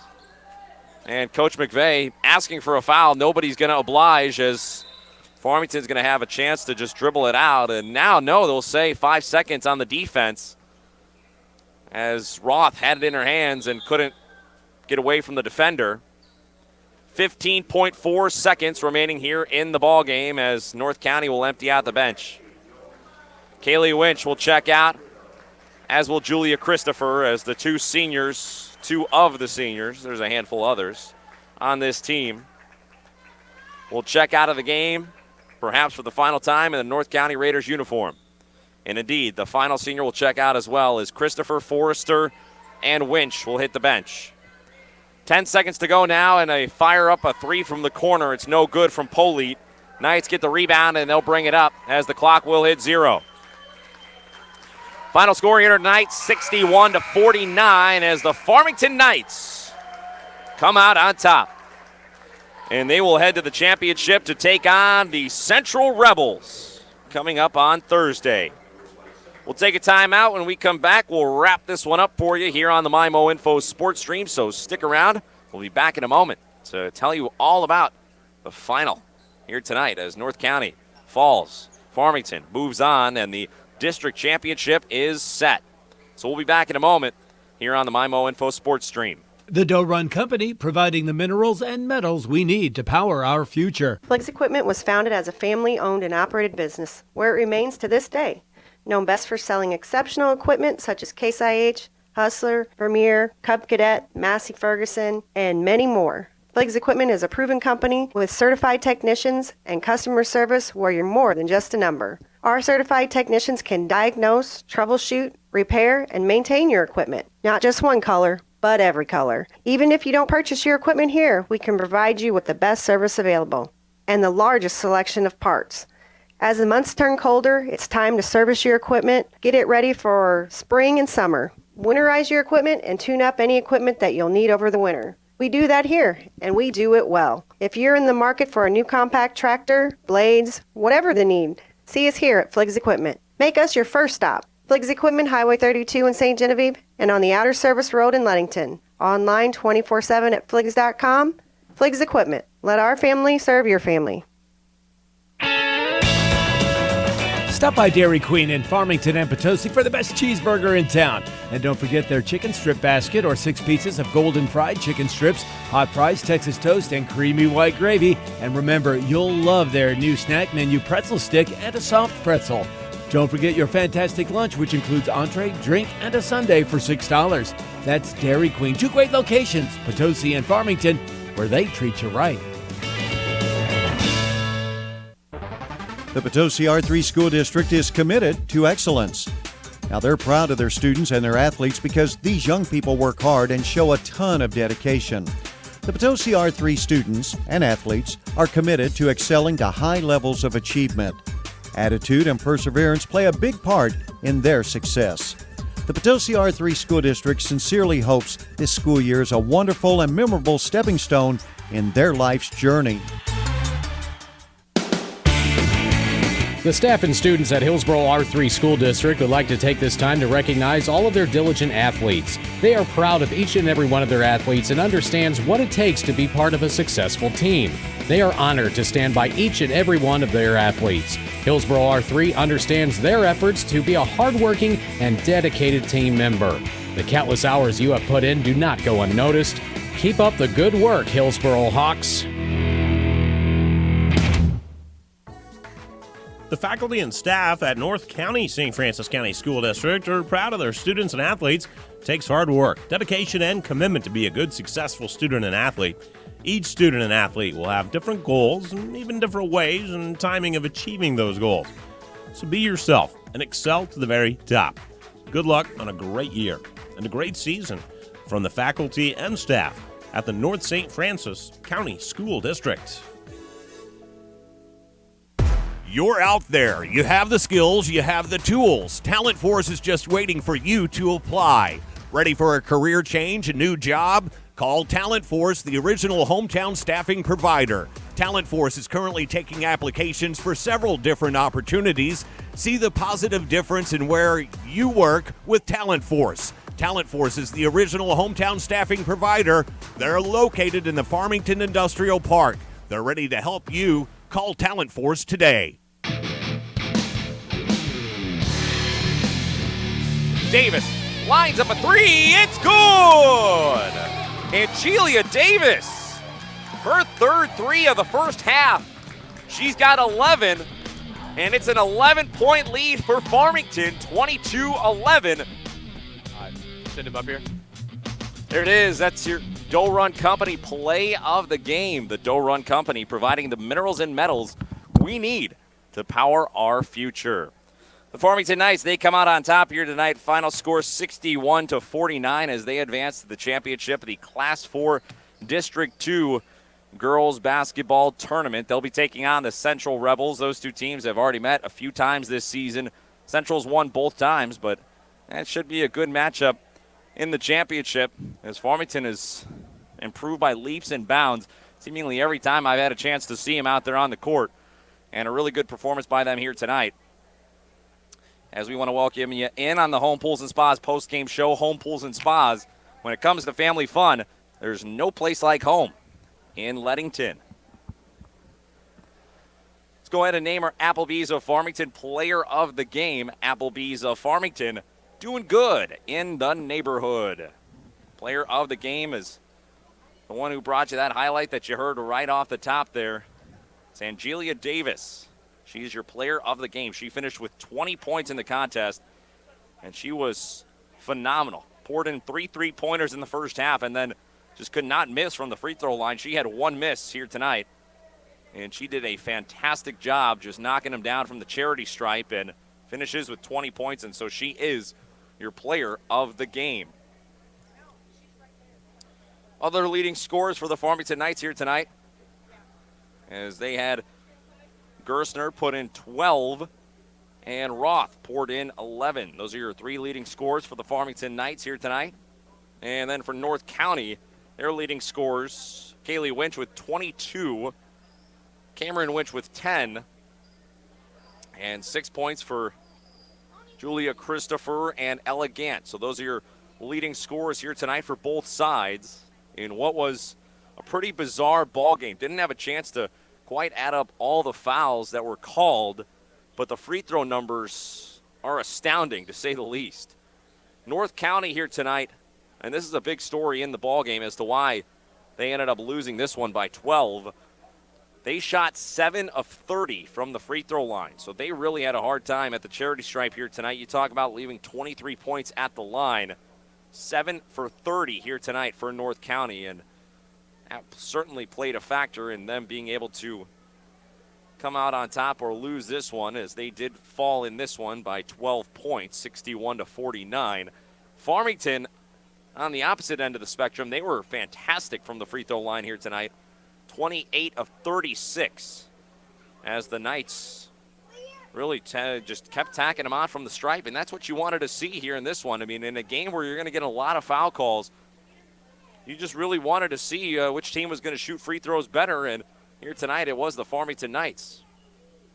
We're waiting to see if we can get a hold of Coach Rusty Sansagra. I got to imagine he's having a conversation with his players right now, so we'll take a timeout. When we come back, we'll hope to hear from Rusty. Otherwise, we'll send it on home. We'll say goodbye. So we'll see if we can get a hold of him. If not, we will bring you that interview later on tonight, as we will write up our wraps for these stories and these games. So timeout. When we come back, we'll hope to hear from Rusty Sansagra. So that's coming up next here on the MyMo Info Sports Stream. Are you looking to buy a new home but are running short on funds? Hi, Paul Hale here with New Era Bank. We offer many different loan programs to help accommodate you. Currently, VA, FHA, and USDA are just some of the loan programs that we offer. Our experienced loan staff is ready and waiting to help you find just the right loan to fit your needs, because no two loans are the same. We've also enhanced our website and added many frequently asked questions about home ownership to our website. Visit today at www.newerabank.com. New Era Bank, member FDIC, equal housing lender. Hi, this is Brad Smith at Lucas Smith Chrysler Center, your local home of the no bull deal. The word local, you've heard the phrase shop local, buy local, but do you really think exactly what that means? When you shop here at Lucas Smith, you put your trust in the hands of all of my employees who also eat, play, work, live, and shop local. Jefferson County is their home too. Why drive for miles when you can buy what's right here in your backyard? All we ask at Lucas Smith Chrysler is to give us the chance to earn your business. Please shop local, and remember, Lucas Smith Chrysler Center in Festus.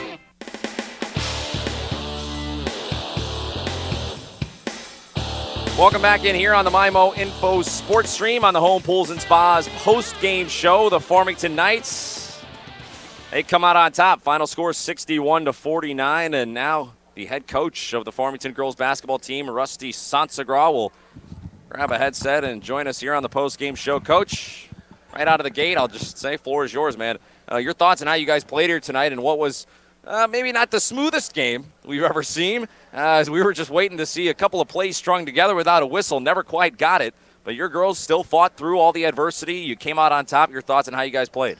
Well, that's what we talked about just now in the locker room. We talked about how we had to move some kids in some different positions, and because we got in foul trouble. And, they did a good job, and they responded really, really well. There at the end of the floor, or there at the end, we had kids on the floor that normally don't play the normal positions because our post players had fouled out. 3 out of our 4 have fouled out, so we were scrambling around. But Emma Gerstner came in and did a great job and played several different positions for us tonight. And, she had a great game, I thought. Yeah, you guys had a handful of really fantastic performances, all things considered, just with the foul trouble and trying to get players out there on the court who could stay out there on the court. We did name Angelia Davis our player of the game. She finished with 20 points. She was great from the free throw line in the second half. That was a big story of the ball game. We'll get into that in a second. But Angelia Davis, great showing tonight. A couple of big threes in the first half. What can you tell me about what you saw from her here in this one? Yeah, Angelia is capable of that any night, to be honest with you. She's had some games like that this year, earlier in the year. Tonight I thought she was really composed and really relaxed when she caught the ball and did a great job every time she caught it tonight. You could just see the composure every time she caught it, and proud of her because those are the things that we've been working on in practice. Angelia, I'll tell you what, I got to get that right at this point of the season. Yeah, I'll tell you what, Angelia. I haven't called her Angelia. It's Angelia. We'll get better. All right, That's all right. We're figuring it out. Hey, listen, I got Sansagra down pretty early on, so that was a good one too. One of the few. Yeah, right. So for you guys here tonight, though, the free throw is a huge part of the game. Of course, you guys shot 28 of 36. That's an awfully good night for you guys shooting the ball from the charity stripe. I got to imagine that's something you guys work on often, but how pleased were you to see your team converting from the charity stripe? Oh, yeah, we shoot free throws every day, and we try to put them in pressure situations in practice, shooting the free throws, not just going to the rim and shooting them, but, we'll have little team competitions and things like that where it puts a little pressure on them, and they don't want to make their teammates run. So that's always what helps. It puts pressure on them, and hopefully it pays off in a game like tonight, and I thought it did. All right, well, just a couple more questions here, and we'll let you get out of here. I just want to know, the full court pressure by you guys here tonight was a big factor as well. You guys turned North County over an awful lot in the backcourt, and the full court pressure certainly played a factor in that. Was that – you guys haven't done that all year long. Was that just something you saw coming into this game that you thought, hey, that's going to really help us out and we're going to be able to turn these guys over? Because it certainly worked out here tonight. Well, against them, we wanted to speed the game up and get up and down the floor as much as possible. Even if we weren't turning them over, we really wanted to make them run and get up and down the floor. So hopefully by the end of the game, their legs were tired and, they weren't able to hit their shots late in the game. That was our plan anyway coming in. And, these girls like to play fast, and we got to kind of get them out and we got to get them to play fast. So that was the game plan coming in, yes. And it worked out, man. That's like I said, it was a great job in the front court and the back court. Just a great defensive performance all around. And last thing before we'll let you get out of here, Central, they're coming to town. We're already in their town. You guys are going to be coming to town here coming up on Thursday as you take them on in the championship of the district tournament. Now, you guys have played them well here this season. Haven't beat them just yet, but you got a chance to take them down in the one that matters here in the district tournament. So what do you know about Central? What are you expecting to see from that group coming out here in the championship game? Well, they're a quality team all around. Their defense, they play good, tough defense. their guards. Sophia is probably, in my opinion, one of the best players, if not the best player in the area. She does so many things for them, handling the ball, posting up. She can do it all. She's just that type of player. And, Norris does a good job. Kimball, all those girls, they all know their role, and they come in and they play hard, and Coach Mapes has them, playing their role and doing the things that they're supposed to do. And they buy into that, and they do a great job of it. And they'll be ready to go on disciplined, and there's a reason they're the 1 seed. They're a quality team, and hopefully we can just come in and match their intensity and play as hard as they can and see what happens. All right, well, we're excited for that one too, Coach. Congratulations on the win tonight, and always appreciate your time here on the postgame show. Thank you, guys. Appreciate your coverage. All right, that's Rusty Sansegraw, the head coach of the Farmington Knights Farmington Knights girls basketball team here joining us on the postgame show. And Rusty, give him for Angelia Davis, I'll get that right. As that'll do it for us here on the postgame show. Hearing from Coach Rusty Sansegraw. Always appreciate him coming and spending some time with us, going over the game plan, telling us what he saw out there on the court. And a great performance by his team here tonight. They win. Final score 61-49 as Farmington advances, and they'll take on the Central Rebels in the championship of the Class 4 District 2 basketball tournament coming up on Thursday. And we will have coverage of that game beginning at right around 5:45 over on 98.5 FM J98. So you can check that out then. Farmington and Central, the 1 versus the 2 here in the district tournament. We're excited about that one. And that'll conclude our coverage here tonight from the TJ Foulon Fieldhouse on the campus of, actually, you know what? Let's go ahead and actually keep it here for just a minute longer. We got nothing but time to hang out with you beautiful folks here in Southeast Missouri. I want to hear from Zach McVeigh, the head coach of the North County Raiders, as he is taking his time to come up here and join us up here on the scores table. So we'll wait for him. We'll take a 30-second timeout, and when we come back, we'll hope to hear from head coach Zach McVeigh of the North County Raiders. So stick around. We'll be back and hear from him in just a moment here on the postgame show. Hi, welcome to the UPS store. Yeah, I'd like to ship this package. Great, I can help you with that and every other ing. Did you just say every other ing? Printing, packing, copying, faxing, freighting, any ing your small business needs. Shredding. Yep. Mailboxing. Uh-huh. Notarizing? That too. Wow, that's really some ing. Now you're getting it. The UPS store. Every ing for small business. And of course, shipping. Hi, this is Jim, owner of the UPS store in Festus. See us now at our new location at 650 North Creek Drive next to Tiger Express Car Wash.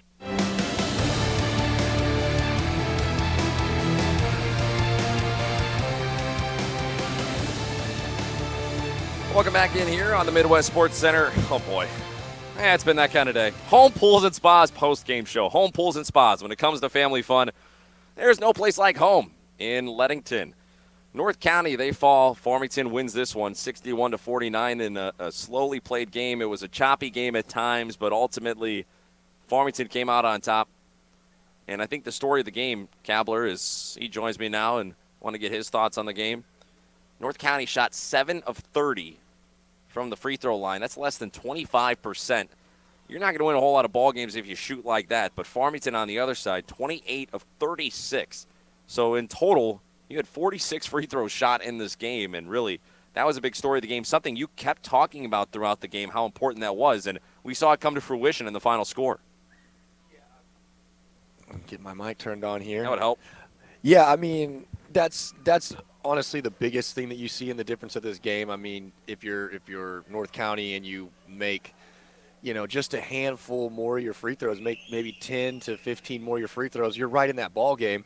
And then if you're North County and you look at all the little bunnies that you missed, you're also right back in that game. We've got Coach McVeigh coming over here of the North County Raiders. We'll put him on the headset real quick and get his thoughts on the game tonight. Yeah, that means Kabler's got to jump on out of here. You've talked enough here today. We want to hear from the head coach. Zach McVeigh will sit down and join us. And, Coach, I don't want to dive too deep into the game because, look, as we kept saying, we were just looking for 30 seconds of action to be played without a whistle being blown, and we really didn't find that for the entire game. And I know how frustrating that can be. As an announcer, right. I can't even imagine what you're experiencing down there as a head coach. But, look, your team still fought hard. You guys gave it your best effort all the way through to the finish. Take out the fouls if you can. I mean, your thoughts on how your team played here tonight. Oh, we played hard. We played hard. We talked to the girls at halftime and after the ball game, and we said we were completely proud of their effort and their attitude. I thought they had a never die, never quit mentality. But you can't go however many free throws we missed. You can't go how many airball layups we missed. You can't do that at a varsity level, and you can't do that in a district semifinal game, and you can't do that against a quality opponent like Farmington. Yeah, and really, I mean, you touched on really kind of all the contributing factors and on what led you guys to just falling up short here tonight. And like I said, I don't want to dive too much into the game itself. I want to kind of ask you just about this senior group. You guys have special groups. 3 really great seniors on this team. You talk about Julia Christopher, Lauren Forrester, and Kaylee Winch. There's 3 really talented players for you guys. You've had a chance to coach them for your entire time that you've been here. Yeah. Just talk a little bit about each one of them if you want to, Sure, however you like. definitely, I mean, there's a great group for you. Oh, it was a great group to come into. My first year, I had them as 8th graders in the classroom, and let me tell you, not only are they fantastic basketball players, they're even better students. They're even better people. They're going to go out into this world. They're going to be wonderful moms. They're going to be wonderful employees. They're going to be wonderful spouses. Like I couldn't rave enough about them, not only as basketball players but also as people. You saw obviously what Kaylee has done in her career. You got to see what Julia did. I thought Julia has really progressed really from last year to this year. You talk about 100-plus assists on the season. That's an awesome statistic. And to see Forrester Lauren come back out after her freshman year to really help get some minutes on the floor, both defensively and offensively. I saw her grow on the basketball court as well. So just a special group. They're always going to be, have a special place in my heart just because I was able to see them kind of grow up really into who they are now, not only in the classroom but on the basketball floor. And what's even a neater story is I got to see them in their junior high, going into their 7th grade year. I got to coach against them a little bit in some summertime action, and they were just as good back then. So it's just kind of neat to see just how their story has unfolded, and I'm excited to see what's going to happen for them in the future. Yeah, we already know that Kaylee Winch, of course, she's signed on to go continue her playing career with Mineral Area College, so she'll be right around the corner, and you could continue following her right along there. But, you guys have a young group. I mean, talking about those seniors, and they've been great for you. And like you said, I mean, a team that or a group that you've gotten a chance to follow along throughout your entire time here with North County, but a lot of youth on this team as well that you guys will have coming back. Does that excite you, of course, to get some of those young players coming back too as well? Definitely, yeah. I think our junior, sophomore, freshman group, I think there's a lot to be excited about. I think, the JV had an excellent season as well. And I think what we're going to be able to see continued is just more depth and more athleticism. I think you're going to start to see some girls emerge that were freshmen, sophomores now that's going to move up a letter grade or not a letter grade, but into their sophomore, junior season. And I think that we're going to be more athletic up and down the floor. I think we're going to be deeper. We're going to be able to go 10, 11, 12 deep, and I think it's exciting. I hope that the girls understood that a 19-win season and the tournament that we won out at Fountain City. We once again made it to a conference tournament championship ball game. So there was a lot of success this year. JV had an excellent year, I said as well, with the different tournaments that they were a part of. So the future's bright, and it stings obviously tonight because we came up short of our goal of trying to play for a district title. But I couldn't be more proud of them. Well, that's what you said. I mean, hey, 19 wins is nothing to scoff at, man. That is a nice season for you guys here this year, and really just it's been a lot of fun getting to watch you guys throughout the course of the year whenever we've had a chance to call your games. You really do a fantastic job, and some great seniors, a great young group, just a really well-rounded ball club. And I appreciate it. Like you said, it's tough to go out like this, but, hey, you guys fought to the very end, and as you said, some great words and kind words about your seniors there. And so, hey, they fought hard for you, man. They did, and you know what? That's all that you can ask for as a coach, and that's what you're proud of, is that you try to instill. And we talk about the different pillars of our program, where we talk about our attitude and our effort, and we want to compete and we want to have team chemistry. And I think that the girls on a daily basis, they get that. And, it's exciting just to see them grow, to see them develop. And really what this is all about is about making memories for them. It's about helping them grow as individuals, turning in from young adults into adulthood, and hopefully that they take the different lessons that they've learned here, both positive, negative, dealing with adversity, things like that, work ethic,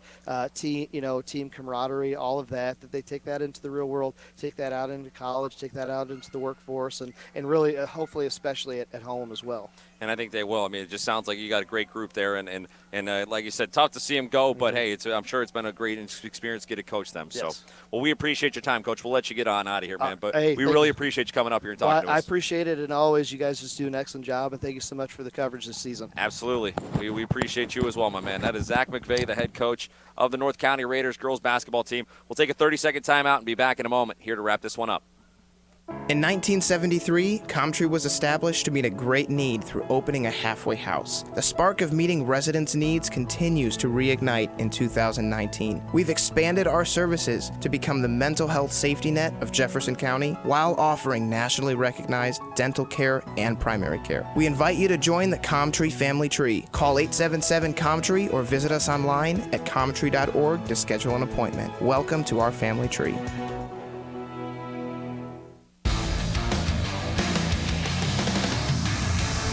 All right, welcome back here on the MyMo Info Sports Stream. As that'll do it, Kabler, we're not even going to hear from you again. We're going to turn your mic off because we're just going to get out of here. It's been a long day, but it's been a fun day, as it always is, getting to hang out with you beautiful people here in Southeast Missouri, bring you some great basketball coverage. The Central Rebels won our first game here of the evening, followed by Farmington coming out on top. So that is the championship matchup here from the Class 4 District 2 girls basketball tournament. It'll be Farmington taking on Central. The number 1 seed, Central, taking on the number 2 seed, the Farmington Knights, coming up on Thursday. And we'll have coverage of that game beginning at right around 5:45 over on 98.5 FM, J98. So we will talk to you guys then for the girls' basketball games, but we'll be back out here tomorrow night for the boys' Class 4 District 2 semifinals. Going to be a couple of great games tomorrow night. I'm excited for those. It'll be the Farmington Knights taking on the Central Rebels, and what'll be a rematch for the ages. Last time these two teams took the court here at TJ Foulon Fieldhouse, it was an overtime thriller. Central came out on top, but I expect more of the same out of that one tomorrow. And then your other semifinal, it'll be North County taking on Hillsborough in an equally exciting matchup. So you guys are going to want to be here tomorrow for that on the MyMo Info Sports Stream. That's where we'll be. But for now, we say goodbye. So for all you beautiful people out there, we appreciate you spending your evening hanging out with us, listening to some great basketball coverage here from the Class 4 District 2 tournament. For Stephen Kabler, and, of course, a huge shout-out to our guy, Chase Sellers, back in the studio spinning the dials. For those two, I'm Brandon Pavlina saying so long and good night. We'll talk to you again soon here on Regional Radio. This is Dr. Karen Melton at Hearing Care Partners. We hope you don't miss a single thing this sports season. Stop by for a free hearing screening so you'll hear every play and the person sitting right next to you. One of the best parts of the game is chatting with old friends and making new ones. We wish all our local players a safe and healthy sports season. It's Hearing Care Partners. Find us online at hearingcarepartners.com.